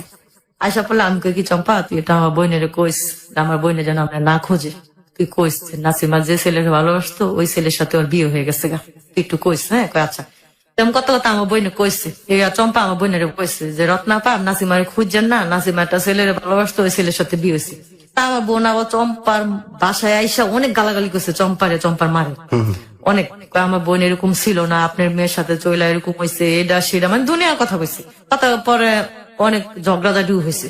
4 দিন না 5 দিনের সময় ওই বাসায় আমরা আর কি ভিন্ন ভিন্ন আর কি থাকতেছি, একসাথে এখনো হয় নাই। না হওয়ার কারণে পরে একদিন আমি বলছি কি তাই এখন চলেন আমাদের বাসায় চলে যাই, এখন আপনি খালার বাসায় কয়দিন থাকুন। তো ওই খালাটা আবার বেশি ভালো না, যে লোকটারে নিয়ে এসেছিল বিয়া পড়াইতে, ওই লোকটা জানি ওই খালারা জানি কি বললো, তো ওই মহিলা আবার আমার ওই লোকের বাসায় নিয়ে গেছিল, মহিলা আবার ওই লোকের বাসায় আমার নিয়ে গেছিল। নিয়ে যাওয়ার পরে লোকের বাসায় ওই যে লোকটা উকিল নিয়ে উকিল জানি হুজুরে নিয়ে আসলো বিয়া পড়ানোর জন্য, ওই লোকটা আর কি বেশি ভালো না, ঠিক আছে। কারণ ওই লোকের বাসায় আমার নিয়ে গেল, মানে ওনারা জানি কি বললো, বলার পরে আমার কয় কি এই সেন্টু তো কাজে গেছে গা, ল তুই আর আমি ওই বাইরে বাসার যে আমি কই হ্যাঁ মেসে থাকে, মেসে কি যাবো, কিছু হইব না। গেছি মনি হ্যাঁ হারে লোকটা বসা, তা আমার কয় কেন আমি বলছি ওই লোকটাতে হ্যাঁ যদি ভাই ডাকে তাহলে আমি তার মামা ডাকবো। আমি বলছি যে মামা ভালো আছেন? হ্যাঁ ভালো আছি, বসো। বসছি, বসার পরে ওনারা বললো কি যে না তোমার টাকা দিলাম, তুমি দোকান থেকে কিছু কিনা নিয়ে আসো। ওই দোকানের কথা বললা, ওনারে দোকানে পাঠাইছে। পাঠানোর পরে আমার বলতেছে যে সেন্টু নাপিতের কাজ করে, তুমি ওরে কেমনে পছন্দ করলা, আমি অনেক টাকা ইনকাম করি, মানে এগুলা বললা উনি আমার কাছে আসতেছে। কাছে আসার পরে আমি বলছি সি মামা। তখন কি বিয়ে হয়ে গেছে? হ্যাঁ হ্যাঁ বিয়ে হয়ে গেছে। বলতেছে সি মামা আপনি এই কাজ, মানে বিয়ে হয়েছে ঠিকই, মানে এখন আমি জানতে পারতেছি না যে ও হিন্দু, কারণ ওর সাথে আমার এখনো মিলামিশা হয়নি আর কি, এই জন্য আমি বুঝতে পারতেছি না। তখন আমি বললাম সি মামা, মামা শব্দটা বুঝেন, মামা শব্দটা কি, আপনি যে আমার সাথে এই নোংরা কাজটা যে করতেছেন, সি। তখনকার থেকে আর কি ওই মহিলার প্রতি আমার একটা ঘৃণা আসলো। তো ওরে খালা জানে, তারপরে আমি ওনারে খালা বললাম, আর সেন্টুর সাথে আমার বিয়ে হইলো, কিভাবে আমার এখানে নিয়ে আসলি। আমি ওরা মানে ওনার যে কি জানে আনতে দিছে, ওটার অপেক্ষায় না থেকে আমি বাইরে এসে পড়ছি। আচ্ছা, বাইরে এসে আমি আমার স্বামীরে তখন বলতেছি, তখন তো উনি আমার স্বামী, তখন তার ইয়া না, তখন আমার স্বামীর আমি বলতেছি দেখো এই যাই কিছু হয়েছে আমি আর এখানে থাকবো না, এখন আমার বাসায় চলো, আমার বড় আপার কাছে যাই, যদি আমার বড় আপা না মানে তখন আমরা আলাদা ঘর বাড়ি নিয়ে মনে আসো। আমি কেমনে যাবো, আমার যদি আমার কোনো কিছু করে, আমি আচ্ছা আগেও ভয় পাইছো এখনো ভয় পাইতেছো, কোনো কিছু করবো না, চলো। গেছি আমার বোনের বাসায় গেছি, অনেকগুলা মিষ্টি টিষ্টি নিয়ে গেছি। আমার বোন কি করলো, মিষ্টি বাইরে ফিক্কা ফালাই দিচ্ছে। ফালাই দেওয়ার পরে বললো কি এত খারাপ, মানে বাজে বাজে গালাগালি করলো আর কি, বাজে বাজে গালাগালি করার পরে আমার বোনের বলছি দেখেন আপা আমার ভুল হয়ে গেছে, আপনি আপনার বোনকে? জি আমার বোন আর কি। আচ্ছা। যে রত্না আপা আমার অনেক ভুল হয়ে গেছে, আমি মাপ চাই। তো ও আমার পছন্দ করতো, আমি ওরা পছন্দ করতাম। তখন আমার বোনও জানে না যে ও হিন্দু, আমিও জানি না যে হিন্দু। আচ্ছা।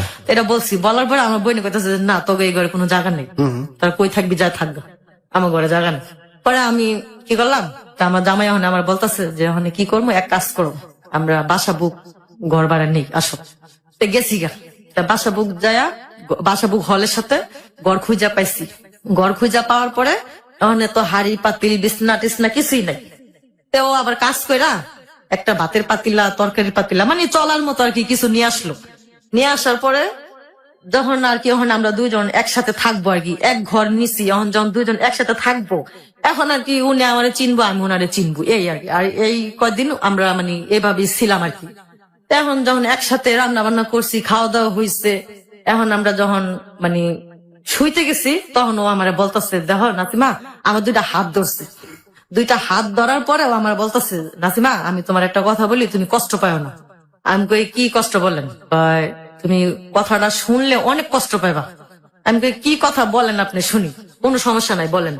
কয় যদি তুমি শোনো, শোনার পরে কি তুমি থাকবা না চলে যাবা? আমি কই যদি থাকার মতো হয় তাহলে থাকবো, আর যদি চলে যাওয়ার মতো হয় তাহলে আমি চলে যাবো। তখন কয় কি আমি তো হিন্দু। যখন এই কথাটা বলছে মানে আমি কি বলবো, মানে উপর আল্লাহ ছাড়া কেউ জানে না যে আসমানকে আমার মাথায় ভাঙ্গা পড়লো না কি, মানে আল্লাহ ছাড়া কেউ জানে না। তারপর আমি বলতেছি আচ্ছা কি হয়েছে, হিন্দু সিন্দিকে কি হয়েছে? তাহলে আচ্ছা আপনি যখন হিন্দু তাহলে আমার যে কলমা কইয়া যে বিয়ে করলেন, তখন আপনি ওই কলমাটা কিভাবে বললেন? হ্যাঁ, কয় কি না সত্যি নাসিমা আমি হিন্দু, তবে আমি তোমার অনেক ভালোবাসছি, এই জন্য আমি কিছু বলতে পারি না। ঠিক আছে, বলতে পারি নাই, কিন্তু যে হ্যাঁ। আপনি যেটা বলেন বিয়েটা হয়েছে তো মুসলিম স্টাইল, জি, জি, জি। কাজী ডেকে বিয়ে হ্যাঁ করা হ্যাঁ হয়েছে। একদম কলমা টলমা পড়া টবা টবা কাইটা তারপরে বিয়ে হয়েছে মানে ওইখানে। তা যখন আমরা আলাদা বাসা ভাড়া নিছি তখন আর কি বিস্তারিত জানছি যে ও আসলে সত্যি হিন্দু। তখন আমি বলছি যে এটা তো লুকানোর কোনো ছিল না, তো বিয়ের আগে আপনি আমার বলতে পারতেন, দরকার পড়লে আমি আবার আপনাকে মুসলমান বানাইয়া তারপরে আমি আবার ফিরে বিয়ে করতে পারতাম। যেহেতু আপনি আমার ভালোবাসেন, আমি আপনার ভালোবাসি, তাহলে এরকম করলেন কেন? এটা করার পর আমি বলছি যে আমার যে আশেপাশের লোকজন আছে, বান্ধবী আছে, আত্মীয় স্বজন আছে, আমি তাদেরকে কি বলবো বলেন? এখন আপনি বলেন না, আপনি কিছু বলতে পারবেন না, আপনি দেশে বাড়িতে আমার কোনোদিন নিয়ে যেতে পারবেন নাকি আমি কোনোদিন কিছু করতে পারবো? তো এ করতে করতে মানুষে বলে না যে সত্যি কথা কোনোদিনও চাপা থাকে না, একভাবে না একভাবে বাস্তব হয়। তা আমি বলছি আমার বান্ধবীর কাছে, চম্পার কাছে, আমি কি চম্পা দেখ তোর জীবনটা যে জায়গা নষ্ট হইতো সেই জায়গা আমার জীবনটা নষ্ট হয়েছে। কয় কিরকম? আমি কি সেন্ট দ্য হিন্দু। কয় কি কর? আমি কি হয় সত্যি হয় হিন্দু, আমার কাছে কইছে। তারপরে এরকম এরকম। তারপরে আমার আরেকটা বান্ধবী রীতা, যে বান্ধবীর আমার রাত্রে ডাইকা নিয়েছিল, ওর কাছে আমি বলছি যে রীতা দেখ এটা ওটা কাজ করলো, কখন আমি কি করবো? করছে ভালো হয়েছে, এখন ওর তুই মুসলমান বানাবি, মুসলমান বানাবি, তখন কি করবো? কিছুই করার নাই। ওখানে না কইতে পারতেছি আমার বোনের কাছে, না কইতে পারতেছি কারোর কাছে, মানে শুধু দুজনের সাথে আমি শেয়ার হইতাছি। হওয়ার পরে ওখানে ও আমার কইতাছি এক কাজ কর, তুই তোকে বাড়িওয়ালার কাছে বল। আমি কই বাড়িওয়ালার কাছে যদি আমি বলি, বাড়িওয়ালা যদি ওরে মারে তখন তখন কইব না যে ও সিটারি করে কি লিগে বিয়াটা করলো। এটা না করার পরে আমি বাড়িওয়ালার মানে বাড়িওয়ালির সাথে আলাপ করলাম, বললাম কি খালাম্মা যদি ভুল বেয়াদবি হয় তাহলে মাফ করে দেন। মানে ও আমার সাথে প্রেম করছে, আমি প্রেম করছি, তাহলে ও যে হিন্দু আমার এটাকে বলে নাই, এখন তো আমরা বিয়ে করছি কলমা কইরাই। তখন আমিন বাইরে বইলা ওর একটু ব্যবস্থা করে দেন। পরে উনি আবার আমার জিজ্ঞাসা করলো যে তোরা কি মিলামিশা করছস? আমি কি আমিন না। ভাইটা কি? মানে ওই বাড়িওয়ালার ছেলে। আচ্ছা, ওই কি ব্যবস্থা করতে বললেন? মানে ওনাকে আর কি মুসলমান বানাবে আচ্ছা। কিবা যেটাই হোক আর কি হ্যাঁ হ্যাঁ করতে ওইটা। হবে। হ্যাঁ, তা তখন বললো কি আচ্ছা ঠিক আছে তাহলে আমিনে আইসা নে, তারপর আমি বলবো। তখন আমিন ভাই আসছে, ওনার মা আমার ডাকাইছে, ওরেও ডাকাইছে। ডাকানোর পর আমিন ভাই বললো যে দেখো তুমি কি এটা একটা কাজ করলা, তুমি তো খুব অন্যায় কাজ করছো। তো ভাই মারেন কাটেন যাই করেন, আমার ভুল হয়ে গেছে, আমি করছি। এখন আপনারা আমার যে প্রস্তুতি নিতে বলবেন আমি সেই প্রস্তুতি নিব, সেটাই নিব। আচ্ছা, তারপরে? হ্যাঁ, তারপরে আমিন ভাইরে বললাম যে আমিন ভাই এরকম এরকম ব্যাপার, এখন কি করবো বলেন। তারপরে বললো যে তুমি কি কাজটা খুব খারাপ করলা, তুমি হলে এক জাত ও আর এক জাত, এটা যদি মানুষে শুনে তোমার এখানে কি করবো কও। তারপরে বললো যে ভাই আমার ভুল হয়ে গেছে, আপনি আমার মাফ করে দেন, এখন আপনি আমার যে প্রস্তুতি নিতে বলবেন আমি সেই প্রস্তুতি নিব। নেওয়ার পর আল্লাহ ওনার আম্মা আবার বললো কি আচ্ছা ঠিক আছে থাক, একটা হিন্দু ছেলের যদি মুসলমান বানানো যায় তাহলে আমাদের অনেক সওয়াব আছে, আচ্ছা থাকুক, যাই হয়েছে হয়েছে, এটা ওর ভাগ্যে ছিল এই জন্য হয়েছে। এরপরে আমিন ভাই আবার কি করলো, এই যে যারা মুসলমানি করায় না ওই লোকের ডাইকে নিয়ে আসলো, ডাইকে নিয়ে আসার পরে ওনারা আর কি সব ব্যবস্থা করে দিল। ব্যবস্থা করে দেওয়ার পরে ডাক্তারের মাধ্যমে আর কি জিনিসটা করলো, করার পরে মসজিদে নিয়ে তবা টবা কাদায়া কলমা টলমা পড়ায়া সবকিছু আর কি নতুন করে আবার ইয়ে করলো, আবার বিয়ে পড়াইলো। বিয়ে পড়ানোর পরে ওনার দেশের বাড়িতে আর কেউ জানতেছে না, না জানার পরে এই যে আমাদের সব হয়ে গেল আর কি, মানে সংসার আর কি করতেছি, করতে করতে তো ও আবার ইনকাম করতে পারতো না। কেন? এই সেলুনে কাজ করে আর কয় টাকাই পায়। তে একদিন কাজে গেলে বাজার হয়, একদিন কাজে না গেলে বাজার হয় না, মানে সে আর কি আমার বাবা মার ইতিহাসই আর কি আবার ঘুরে আর কাছে, যে কষ্টটা আমি বাবা মার ঘরে করছি সেই কষ্টটা এখন আমি আবার স্বামীর ঘরে আবার হচ্ছে, তাই তো? হচ্ছে। আচ্ছা। আর মাঝখানের জীবনটা আমার একটু ভালো ছিল, একটু যে ভালো ছিল। গার্মেন্টসে কাজের জীবনটা আর কি Okay. ভালো ছিল। এবং আপনি তো সুখের জন্য বিয়ে করছেন জি। ফাইনালি। হ্যাঁ। তো দেখি আমরা এখানে আরো একটা বিরতি নিই। প্রিয় শ্রোতা, ও নিজেই বললো যে মাঝখানের জীবনটা একটু ভালো ছিল, যে জীবনটা আমরা শুনে ফেলেছি, এবং বিয়ে করলো, বিয়ে করেও সে শান্তিটাও পায় নাই। তারপরেও একটা ঝামেলা ছিল, ধর্মান্তরিত হলো, যেগুলো খুব প্র্যাকটিক্যাল কিছু প্রসেস আছে সেগুলো মেনটেন করেই হলো, এবং তারপরে কি হবে সেটার জন্য আমরা অপেক্ষা করছি। আপনি কোথাও যাবেন না, শুনছেন হ্যালো 8920 জীবনের গল্প। আর যে সেতু আছে এবং আছে আজকের অতিথি নাজিমা। ছোট একটা বিরতি নিয়ে ফিরে আসছি। হ্যালো 8920 জীবনের গল্প। হ্যালো 8920 জীবনের গল্প। স্বাগত জানাচ্ছি আপনাদের সবাইকে হ্যালো 8920 জীবনের গল্পে। আজকের অতিথি নাসিমার কাছে আমি ফিরছি। সংসার শুরু করলেন, অতিথির কাছে জি। ফিরছি। ওকে মুসলমানি করানো হলো, অ্যাজ পার যে প্রসেস সেগুলো, তারপরে সংসার শুরু করলেন, বাট ইনকামের ব্যবস্থা ভালো না। জি না। আপনি তখন গার্মেন্টসে কাজ করেন? হ্যাঁ আমি গার্মেন্টসে কাজ করি। পরে এরকম কত টাকা পান গার্মেন্টস থেকে? হ্যাঁ। ওই সময় কত পাইতেন? ওইখানকার সময় 4000 টাকা। আর ঘর ভাড়া নিয়ে আলাদা থাকছিলেন? হ্যাঁ। ঘর ভাড়া কত দিতেন? 900 টাকা। 900 টাকা। ওই 900 টাকা ঘর ভাড়ায় আমার হাজবেন্ড দিতে পারেনি। পারে নাই? পারে নাই। সেলুনে কি এত কম ইনকাম? মানে কি, হ্যাঁ। মানে সেলুনে 900 টাকা দেওয়ার মতো তো ক্যাপাবিলিটি ছিল না না? না না, উনি বাজারই করতে পারে নাই। একটা ভালো জিনিস খাইতে মন চাইলে, মুরগি টুরগি খাইতে মন চাইলে উনি খাইতে পারে নাই। আচ্ছা, জি। ঠিক আছে, তখন আমি কাজে গেলাম। কাজে যাওয়ার পরে যখন উনি ভালোই থাকতো, কয়দিন আমাদের সংসার খুব ভালোভাবে চললো। চলার পরে মানে সেলুনের কাজ ছাইরা অনেক ধরনের কাজ খুঁজলো, যে দেখি পয়সা কোন জায়গায় আছে। তারপরে কিছু হলো না, এই গুলিস্তান কিসের কাজ জানি নিছিল, সেলুনের কাজ ছাড়ার পরে তাকে পুলিশে ধরে নিয়ে গেছে। পুলিশে ধরছে? জি। কারণটা কি? ওই যে মানে কিসের কার্ডটা বিক্রি করে, আগের ভিউ কার্ড ছিল না, জি। নায়ক নায়িকাদের ভিউ কার্ড ছিল, তো ওইগুলো আর কি বিক্রি করতো। তারপরে গুলিস্তান থেকে ওনারে পুলিশে ধরে নিয়ে গেছে। তখন আবার আমার সন্তান পেটে ছিল, এখন কি করবো, তো তার 2টা টাকা বেশি উপার্জনের দরকার। আচ্ছা, একটু ক্লিয়ার করি এখানে, শুধু ভিউ কার্ড বিক্রির জন্য নয়, সাথে হয়তো বা ভিউ কার্ড গুলো যেটা আমরা মিন করছি নায়ক নায়িকাদের ছবি, হ্যাঁ। হয়তো একটু অশ্লীল ছবি টবি ছিল। জি জি। আচ্ছা, এই টাইপের কিছু জিনিসপত্র বিক্রি করতে হয়। হ্যাঁ হ্যাঁ। আচ্ছা, তো ওইগুলো আবার ওনাকে পুলিশে ধরছে। ধরার পরে থানায় নিয়ে গেছে। থানায় নেওয়া যাওয়ার পরে আমি তো গার্মেন্টসে মানে কোনো খোঁজ খবর নাই। তো রাত্রে উনি বললো যে আমি আসতাছি বললে ওনার কোনো খবর নাই। না খবর থাকলে তা ওই মুহূর্তে আবার আমার বাচ্চা পেটে আর কি আমি অন্তঃসন্ত। তখন আমি কি করবো, তখন আমার মনে একটা গভীর ছিল, চিন্তা আসলো যে আল্লাহ, ও আগে গেল না, এখন আমার সন্তান পেটে, ও এখন আমার চলে গেল গা। আচ্ছা, ও তো আসলে অনেক খারাপ লোক, মানে এগুলো চিন্তা ভাবনা করতে করতে করতে করতে যখন এই সকালবেলা থানার থেকে খবর আসলো আমার বাসায় যে অমুক গুলিস্তান কাজ করতো অমুক নামে, তারে গতকালকে পুলিশে ধরছে। জি। অনেকগুলো শুই না আমি মানে কানতে কানতে শেষ। এখন আমার বোনের কাছেও আমি যাইতে পারবো না, আমার ভাইয়ের কাছেও যাইতে পারবো না, আমি কারো কাছে যেতে পারবো না, কারণ এরা সবাই আমার মানে ত্যাগ করে দিচ্ছে। ভাই বোনের কাছ থেকে সবাই আমার ত্যাগ করে। আমি কি করবো, করার পরে এক লোকের নিয়ে গেছি, লোকের নিয়ে ওই গুলিস্তান গেছি, যে যেই লোকের কার্ডগুলা বিক্রি করে ওই লোকের ধরছি। আচ্ছা। ধরার পরে ওনারে বলছি যে ভাই দেখেন, ও তো এরকম মানে যেভাবে হোক, মানে আপনার কাজ করতে যাই ও পুলিশের হাতে ধরা ফেছে, মানে আপনি আমার ছোড়া নেন। তো ওই লোকে বলছে কি যে তুমি বাসায় যাও, কোনো চিন্তা করো না, আমি ওরে নিয়ে আসতেছি। তা নিয়ে আসার 2-3 দিন পরে নিয়ে এসে নেওয়ানোর পরে এখন বাসার ঘর ভাড়াও দিতে পারতেছে না, আবার আমার বাচ্চা পেটে, এখন মানে কি যে অবস্থায় আছি, মানে উপর আল্লাহ ছাড়া কেউ জানে না। তো এরকম করতে করতে ও আমার কয়েক নাসিমা তুমি চিন্তা করো না, আমি দেশে যাই। দেশে যাই, তা আমার বাবা মা তো আর জানে না যে আমি মুসলমান হয়ে গেছি, এবার তোমারে বিয়ে করছি। তা আমি দেশে যা টাকা নিয়ে ও দেশে গেছে 10-15 দিন হয়ে গেছে, আসে না, কোনো খবরও নাই। আমি ওর দেশও চিনি না, গেছে, আবার এই অবস্থা আমার বাচ্চা পেটে, মানে আমি কি যে কর্ম, মানে কোনো রাস্তা নেই। তাহলে আমার ওই চম্পা বান্ধবীটারে নিছি, নিয়ে হেরা কাবিনের কাগজটা উড়ে আনছি। কাবিনের কাগজটার ভিতরে মানে ওর সঠিক ঠিকানা লেখা ছিল আর কি। আচ্ছা। তো ওই ঠিকানার অবস্থায় আমার ঘরের ফ্যান বিক্রি করছি, আর কটা হাড়ি পাতিল ছিল, আর আমার কটা শাড়ি কাপড় ছিল, এগুলা বিক্রি করছি। বিক্রি করে ওই কাবিনের কাগজের এইখান থেকে ঠিকানাটা নিচ্ছি। তারপর আমার বড় পারে দুলাভাইরা এসে বলছি যে ভাই আমার তো ভুল হয়ে গেছে, এখন আপনি কি যাবেন না? আমার বোন কয় কি, তুই জাহান নামে চৌরাস্তায় গেছিস, তুই জাহান নামে চৌরাস্তায় যা, তুই তোর পাপের ইয়া আমাকে শরীরে যেন না লাগে, তুই যা, তোর আমরা চিনি না।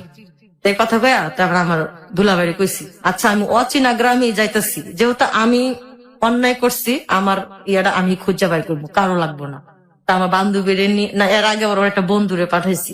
আমি কই কি, সুলতান ভাই দেখেন সেন্টুর এত ভালো মনে করতাম, ও এই কাজটা কেমনে করলো? ভাই কি ভাবি, আচ্ছা ঠিক আছে, তা আমার ভাড়া টাকা দেন, আমি যাই। তো ভাড়া টাকা আমি একা দিছি, ও গেছে, যায় ওরে বলছে যে তুই যে দেশে যে ঢাকা যেরকম করে থইলি, তখন ওই মেয়েটার অবস্থা কি হইব। আর ও আবার ওর কাছে বলছে কি, তুই একটু নিয়ে আহিস, আমি আর ঢাকা শহরে যাবো না, তুই ওরে নিয়ে আহিস, আমি ওরে নিয়ে নেই থাকবো। তা থাকার পরে ও ছেলেটা আর আমার বলে না, ও ছেলেটা আইসা বলছে কি ওর সাথে আমার দেখা হয়নি, ও আর কি গাদ্দারি করছে আমার সাথে। করার পরে তা আমি আমার চম্পা বান্ধবীরে বলছি কি, চম্পা চল তুই আর আমি যাই। তা আমার পরনের শাড়ি ছিল, সেই শাড়িগুলা বিক্রি করছি, ঘরের ফ্যান ছিল সেটা বিক্রি করছি। তখন আমাদের ঘরে মানে কিছুই ছিল না, নিচে বিছানা। তো ওইগুলা নিয়ে গেছি, গ্রামে গেছি, সায়দাবাজার থেকে বাস উইটায় গেছি। জি। যাওয়ার সাথে সাথে মানে এমন বৃষ্টি আইছে, আমার কথা হলো যদি আমি দেশ গ্রাম না চিনি তাহলে আমি আবার ঢাকা রিটার্ন আসবো। আচ্ছা।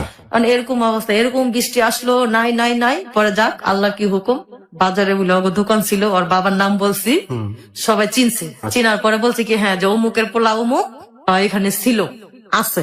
তোর ছোট বাইরে খবর দিছে, ওর ছোট বাইরে কাছে কি তোর ভাইয়ের বউ, তখন তুই কি করবি, বাড়িতে নিবি নাকি তোর ভাই ঠিকানা দিবি? তো ভাই তো নসন্দি গেছে গা, এই জায়গা থাকবো না। তো ওই কুমিল্লার থেকে আবার নসন্দি আসলাম আমার বান্ধবীটারে নিয়ে। নসন্দি আইসা দেখি আমার ননাসের বাড়িতে, ওই আমার ননাসেও আবার মুসলমান। আচ্ছা। ওনার ফ্যামিলির ভিতর থেকে 5 জন মুসলমান, ওনারা আচ্ছা। 5 জন ভাই বোন বাগনা টাগনা মিলায় ওনারা 5 জন। তো ওদের ফ্যামিলির ভিতরে 5-6 জন। ওর বড় ভাই একটা মুসলমান মেয়েকে ভালোবাসা, তারপরে ওই যে দেশ গ্রামে ধান খেতে বিষ দেয়, সে বিষ খায় মারা গেছে। তো ও এরকম করলো, করার পরে তা আমি আবার নসন্দি ঠিকানা দিয়েছে, নসন্দি আসলাম। আসার পরে ওর বোন মানে আমার সাথে অনেক খারাপ ব্যবহার করছে। ওই মুসলমান, ওইটাও হিন্দু ছিল, মুসলমান হয়েছে। তো ওর বোনে আমার সাথে অনেকদিন জাগা টাগা দিছে, দেওয়ার পরে ওর বোনের সাথে আমি 9 মাস রয়েছি। 9 মাস থাকার পরে যখন ওর বোন আমার অনেক অত্যাচার করতেছে, তখন ওরে নিয়ে আমি ঢাকা আবার পলায় এসে পড়ছি। পলায় আসার পরে আমি বলছি কি যে তুমি কাজে যাও, আমিও কাজে যাই। এরকম করতে করতে ওর আবার বিয়ের আগে ওর টিবি রোগ ছিল, এটা আবার এতদিন ভাসে নাই। যখন আমার ছেলে দুনিয়াতে আসলো তখন ওই অসুস্থ হয়ে পড়লো। আচ্ছা। তা আমার বোনের কাছে গেছি, আমার বোন মানে পাত্তাই দেয় না। আমার বড় ভাইয়ের কাছে কেউ পাত্তা দেয় না, আমার চাচার কাছে গেছি তাও কেউ পাত্তা দেয় না। না একটু ভুল হয়েছে, যখন এই জেলখানায় গেছে তখন আমারে নিয়ে গেছিল দেখা করতে। তখন ও আমার হাত ধরে বলতেছে যে নাসিমা 1 মাস হোক 2 মাস হোক আমি কিন্তু জেলখানা থেকে বাইরে আসবো। আমার যে সন্তানটা তোমার গর্বে, তোমার বোন তোমার ভাই যদি নষ্ট করতে চায় তুমি ওটা নষ্ট করবে না, আমি যদি না থাকি তাহলে ওইটাই তোমার সম্পদ। তারপরে ও আমার বোন আমার হাসপাতালে নিয়ে গেছিল যে আমার বাচ্চা নষ্ট করে লাগবো। আমি বলছি যে না, আমি বাচ্চা নষ্ট করবো না। ও যেন আমার হাত ধরে বললো আমি ওর রিকোয়েস্টটা রাখবো। রাখার পরে আমার ছেলে হয়েছে, ওরা আমার বোন ছোটায় আনছে। আমার বোন অনেক ছোটায় আনছে, আমার যে বোনটা রাগ করছিল ওই বোনটা ছোটায় আনছে। আমি খাই না, বসা থাকি, কান্নাকাটি করি, তখন আমার বোনের মায়া লাগতো, আমার বোন ছোটায় আনছে।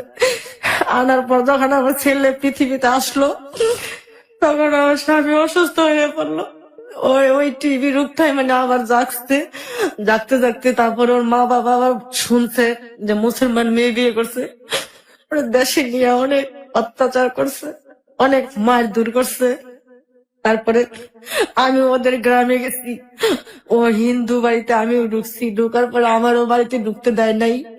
তারপরে বাধ্য হয়ে আমি নিজেও শাঁখা সিঁদুর পড়ছি শুধু আমার স্বামীর কারণে। আজকে সত্যি ওর কথাটাই সত্যি হইলো যে ও আজকে আমার কাছে নাই, সারা দুনিয়াতেই নাই। ও এমন জায়গায় চলে গেছে ও আর কোনদিন আসবে না। মানে কি হয়েছে তার? উনি মারা গেছে, 1 বছর হয়েছে। কিভাবে মারা গেছে? এই জন্য আজকে আমার এখানে আসা। আজকে আমার স্বামী আমার কাছ থেকে নাই, আমার জীবনটা পুরো অন্ধকার। আমার মতো যেন এরকম যেন আর কেউ না করে। আমার স্বামীর নিয়ে মুগ্ধা হাসপাতাল আমি 21 দিন ছিলাম। খালি রক্ত পরীক্ষা করে, পেশাব পরীক্ষা করে, এই পরীক্ষা করে, সেই পরীক্ষা করে, কোন রিপোর্টই ধরা খায় না যে উনি অসুস্থ। তারপর ডাক্তাররা নিজে থেকে মোয়াখালী প্রাইভেট ক্লিনিকে পাঠাইছে। মাথা থেকে পা পর্যন্ত এক্সরে করলো। সেই এক্সরে ধরা গেছে যে ওনার বুকে টিউমারের ভিতরে ওনার ক্যান্সার হবে হইতেছে। আচ্ছা, ক্যান্সার হইতেছে। আর ওর একটা দোষ ছিল কি, ও সারাদিন না খায়া থাকতো। হয়তো কি যেগুলো আমি খামো সেগুলো আমার বউ ছেলে মেয়ে খাইবো, ও না খায়া থাকতো। আর খালি সিগারেট খাইতো, খালি সিগারেট খাইতো। খাওয়ার পরে এগুলো আর কি ওর টেনশন, ওর টেনশনে ও মারা গেছে আমি জানি। ও আমার ভালোবাসার মূল্য দিছে, আমি ওর ভালোবাসার মূল্য দিতে পারলাম না। এখন আমি এইটাই বলতে চাই, যেই প্রেম করুক, যেই ভালোবাসা করুক, তার জাত পরিচয় যায় না। তারপরে যে উনি এরকম করে, আজ আমি ছোটবেলা থেকে কষ্ট করতে করতে করতে করতে আজকে আমি এই পর্যন্ত আইছি। এখনো আমি কষ্টই করতেছি। আমি মনে মনে ভাবছিলাম যে আমি একটা হিন্দু ছেলের সাথে বিয়ে হয়েছি, উপরওয়ালা যদি আমাকে একটা ছেলে দেয়, আমি তাকে মাদ্রাসায় পড়াইয়া মসজিদের ইমাম বানাবো। আল্লাহ আমার সে আশা পূরণ করছিল। আমার ছেলে এখন না দেখে কোরআন শরীফ মুখস্থ, তবে আমি তাকে আর পড়াইতে পারলাম না।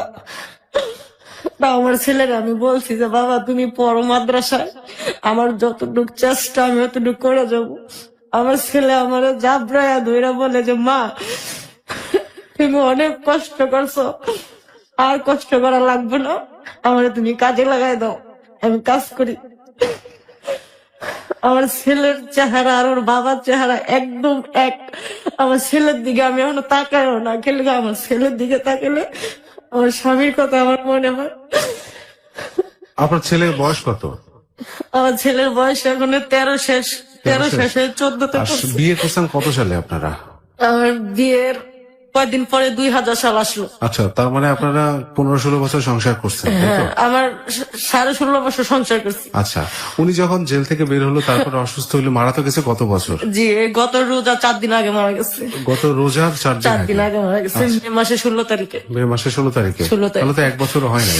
হয়েছে 1 বছরের কত বেশি। বছর? হ্যাঁ। আচ্ছা, আমি আমার স্বামী, আমার উদ্দেশ্য ছিল যে হাসপাতালে আমি ছিলাম ওই হাসপাতাল থেকে নাম কাইটা দিছে। তখন ডাক্তারে বলছি যে ক্যান্সার হাসপাতালে আমাকে একটু সহযোগিতা করে দেন না আপনারা। বলছি কি তোমার আমরা অনেক দেখছি, তুমি যে তোমার স্বামী নিয়ে যে কি করছো। আমি বলছি যে আমার আগে হইলো আল্লাহ, তারপর হলো আমার স্বামী, এছাড়া আমার দুনিয়া তার কেউ নাই, কেউ নাই। আপনি একটু সহযোগিতা করে, তুমি চাই হাজার চেষ্টা করলেও তোমার স্বামীর তুমি বাঁচাইতে পারবে না। তারপর আমি যেদিন বেতন পাবো গার্মেন্টস এ, আমি বলছি আমি যদি আজকে বেতন পাই আজকে আমার স্বামীর নিয়ে যাবো। আল্লাহর কি হুকুম, যেদিন আমি বেতন পাবো ওদিনে আমার স্বামী মারা গেছে। মাই গড, এত এত ঘটনা, এত ওদিনে এত আমার স্বামী মারা কষ্ট। গেছে। আমি আমার স্বামীর হাসপাতালে নিয়ে যেতে পারলাম না। আমি কত মানুষের কাছে সহযোগিতা চাইছি, কেউ আমার সহযোগিতা করে নাই। এমন লোক আমার বলছে যে তুমি আমাদের সাথে থাকো, তোমার 50,000 টাকা দেব। এমন লোকে বলছে যে তুমি আমাদের সাথে সময় কাটাও, তোমার 20,000 টাকা দেব। এই যে মানুষ টিভিতে দেখায়, অমুকে দেখায়, অমুক জায়গায় দেখায় যে গরিব মানুষের পাশে মানুষ দাঁড়ায়। আমার মানে আমার ধারণা হলো যে এই কথাটা ভুল, একবারে ভুল। মানুষ স্বার্থের কারণে কারো কিছু করে না। আমার জামাই আমার ভালোবাসার মূল্য দিচ্ছে, আমি আমার স্বামীর ভালোবাসার মূল্য দিতে পারলাম না। আমি ভালোবাসার মূল্য বাকি জীবন আমি এইভাবে কাটাই দিই। নাসিমা একটু শান্ত হন, আমরা একটা ব্রেক নেবো এখন, একটু শান্ত হন, তারপর আমরা ফিরে আসবো। বিরতি নেওয়ার সময় হয়ে গেছে। প্রিয় শ্রোতা, ওর একটা কথার জের ধরে আমি বলছি, অনেককেই আমি বলতে শুনেছি যে যখন মানুষ আসলে একেবারেই ছন্নছাড়া হয়, ওর কাছে আর কিছুই থাকে না ধরে বাঁচার মতো, তখন কিন্তু অনেক কিছু উপলব্ধি করে যেটা হয়তো আমরা সাধারণ অবস্থা উপলব্ধি করি না। যেমন আমার মনের কথা আমি কাউরে বলতে পারি না। আপনার মনের কথা শুনছে সবাই। প্রিয় শ্রোতা, ও উপলব্ধি করেছে যে মানুষ আসলে তার স্বার্থের প্রয়োজনেই হয়তো মানুষকে সাহায্য করে, এছাড়া আর কিছুই না। হয়তো বা এই উপলব্ধি হয়তো ওর মতো আরো অনেকেরই আছেন। যাই হোক, ছোট একটা বিরতি নিচ্ছি আমরা এই মুহূর্তে, এবং তারপরে ফিরে আসছে আবারও নাসিমাকে নিয়ে। এখনো শেষ হয়নি জীবনের গল্প, এখনো শুনবো মানুষের আমরা। পোশাকের আড়ালে যে কত কিছু লুকায় থাকে, যে যার সাথে না চলে তখন মানুষ বলা যায় না। ওকে, ছোট একটা বিরতি নিচ্ছি আমরা, সাথে থাকুন। হ্যালো 8920 হ্যালো 8920 জীবনের গল্প। প্রিয় শ্রোতা, আজকে শেষবারের মতো আপনাদেরকে স্বাগত জানাচ্ছি হ্যালো 8920 জীবনের গল্পে। আর যে সেতু আছে আপনার সাথে, এবং শুনছেন নাসিমার জীবনের গল্প।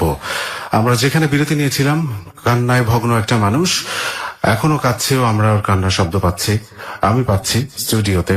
আমি জানি না আপনারা পাচ্ছেন কিনা। একেবারে শুরু থেকে ওর জীবনটা কিন্তু কান্নার ছিল, এখনো পর্যন্ত কান্নার।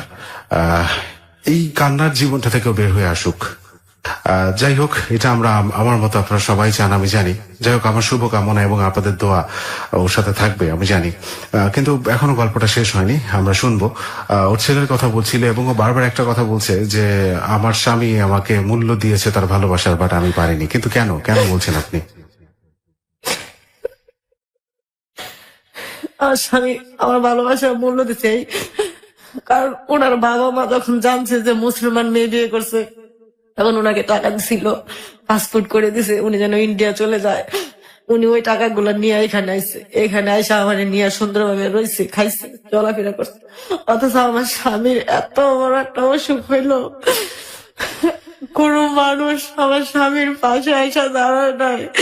যে ছেলেটা হিন্দু ছিল কিংবা আমাদের ধর্ম আইসা পড়ছে, আমাদের সমাজের উচিত ছিল যে একটা হিন্দু ছেলে, ওর বাড়ি ঘরে কিন্তু ভালো সম্পদ, অনেক বড় লোকের ছেলে, ও আজকে বিনা চিকিৎসায় এইভাবে মারা যাইব, আমি এটা কল্পনাও করতে পারি না। মানে আমার এই ধরনের কোনো চিন্তা ভাবনা আসলেই মানে আমার কেমন যে লাগে, আল্লাহ ছাড়া কেউ জানে না। তখন আমি কাজও করি না, আমি এদিক সেদিক খালি রাস্তা দিয়া হাঁটতে থাকি, ওদিকে যাই ওদিকে। আমি যখন রাত্রে শুয়ে যখন কান্দি, মানে ওনার স্মৃতিগুলা যখন আমার মনে হয়, আমার ছেলে তখন আমার চোখের পানি মোছাই দেওয়া ভাই কি, মা আব্বা নাই দেখে কি আমি আছি, আমি তোমার বড় হয়ে কোনো কষ্ট দিব না মা, তুমি কাঁদবে না মা। আমার ছেলে এগুলা বলে। আমার কষ্ট একটাই, যে আমার স্বামীর পাশে আমার পাশে কেউ দাঁড়াইলো না, কেউ না। আমি সত্যি কথা কি বলবো, লজ্জা রেখে লাভ নাই। আমি মানুষের কাছে হাতও পাচ্ছি, কেউ আমারে 10 টাকা দিছে, কেউ আমারে 5 টাকা দিছে, কেউ আমারে 100 টাকাও দিছে। অথচ যখন আমার স্বামী, আমি তাকে একটু কিচ্ছু আইনা খাওয়াইতেও পারি নাই, ডেলে ডেলে মরিচ ভর্তা করে ভাত খাওয়াইছি, ওইগুলো তাও খায় নাই। মানুষের ঘরে থেকে একটু তরকারি চাই না দিছি, কয় তুমি খাও, সারাদিন তুমি কাজ করে এসো, তুমি খাও, আমার খাওয়া লাগবো না। ওই ছেলের আবার এই অবস্থায় সে কাজে গেছে, এই অবস্থায় সে কাজ করতে পারলে একটু ভালো মুরগি টুরগি আনছে, আমার ছেলেরে খাওয়াইছে, আমারে খাওয়াইছে। মানে আমার স্বামীর স্মৃতিগুলো আমি ভুলতেই পারি না। আমার যখন আমার স্বামী একবারে খুবই অসুস্থ, তখন আমি আল্লাহর কাছে বলছি যে আল্লাহ, যদি তুমি আমার স্বামীরে নিয়ে যাও, তাহলে আমার ছেলেরা আমারও নিয়ে যায় ওর সাথে, যেন কারোর জন্য যেন কেউ কান্দার লোক না থাকে, কেউ যেন না থাকে। ও মানুষের কি ছেলে এলো নিষ্পাপ, তুই ছেলে এলে মরবিকে লিগা, আমি কই না, কারণ ও তো ময়রা বাচ্চা দিতেছে, ও কষ্ট নিয়ে মরছে আমি জানি। কে লিগা? ও আমার ভালোবাসে বিয়ে করছে, একটা কাপড় দিতে পারে নাই, একটু তেল দিতে পারে নাই, সাবান দিতে পারে নাই, ঘর ভাড়া দিতে পারে নাই, ছেলে নিজেও কোনোদিন একটা নতুন শার্ট প্যান্ট কিনতে পারে নাই, স্যান্ডেল কিনতে ঘুরছে, তারপর ভালো মন্দ জিনিস একটা খাইতে পারে নাই। মানে ও খুব এই টেনশনে আমার মনে হয় যে ও মারা গেছে। আর আরেকটা কথা সবার কাছে কই, মানুষ যত দুঃখে থাকবে আপনারা সবাই তার পাশে আগায় আসবেন। আমার কথা আমি বলতেছি না, আমার জীবন তো শেষই। আমি আর অন্য কোনো ছেলেদের সাথে আমার জীবন জড়াবো না। আমি এইভাবে আমার স্বামীর ভালোবাসার দাম দিয়ে যাব বাকি জীবন, যতদিন আল্লাহ আমার বাঁচায় রাখবো। আমি এইভাবেই থাকবো। আমার ছেলের জন্য আপনারা সবাই দোয়া করবেন যেন আমার ছেলেটা ভালো হয়, মানুষের মতো যেন মানুষ হয়। আরেকটা কথা, বাবা মার সম্পদ কিন্তু তার সন্তানে পায়, পায় না? পায়। অথচ আমার শ্বশুর বাড়ি আমার ছেলের তার বাবা সম্পদ দিব না। যদি আপনারা পারেন আমার ছেলের সম্পদ আমার ছেলের নিয়ে দিয়েন, এতটুকু সহযোগিতা আপনারা আমাকে করেন। আমি আমার সুখের জন্য বলতেছি না, আমার ছেলের সুখের জন্য বলতেছি, যেন তার বাবার বিটাটা সে পায়, নাইলে তার কিছুই নাই। আপনারা এখন আছেন কোথায় এবং আপনি কি সে গার্মেন্টস এর কাজ করতেছেন? জি, আমি এখন গার্মেন্টস। আর আপনার বোনদের সাথে ভাইদের সাথে কোথাও কোনো আমার সে বড় connection নেই? বোনটা মারা গেছে। বড় বোনটাও মারা গেছেন? জি, সে বড় বোনটা মারা গেছে। আর আমার বড় বড় ভাই লালবাগ থাকে, কামরাঙ্গীরচর। আমি আর আমার ছেলে এখানে থাকি। আমার ছেলে বর্তমানে একটা জ্বালাইয়ের কাজ করে ওইখানে। এবং ওকে পড়াশোনা করাচ্ছেন?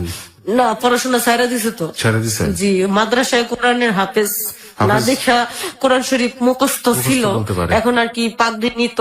এরকম টাইম ওর বাবা মারা গেছে। তখন আমার ছেলেরা আমি তাও বলছি যে বাবা আমি গার্মেন্টস চাকরি করে আমি তোমার এই আশাটা পূরণ করবো, তুমি যাও। আমার ছেলে দেখে যে আমি রাত্রে যাই, সকালবেলা আসি। 3,500 টাকা ঘর ভাড়া, মাদ্রাসার বেতন 2,000 টাকা। তারপরে আমার এমনি আমি খরচ আছে। আর আমার ছেলে কথা, মা পরীক্ষার ফিস আছে 300 টাকা করে।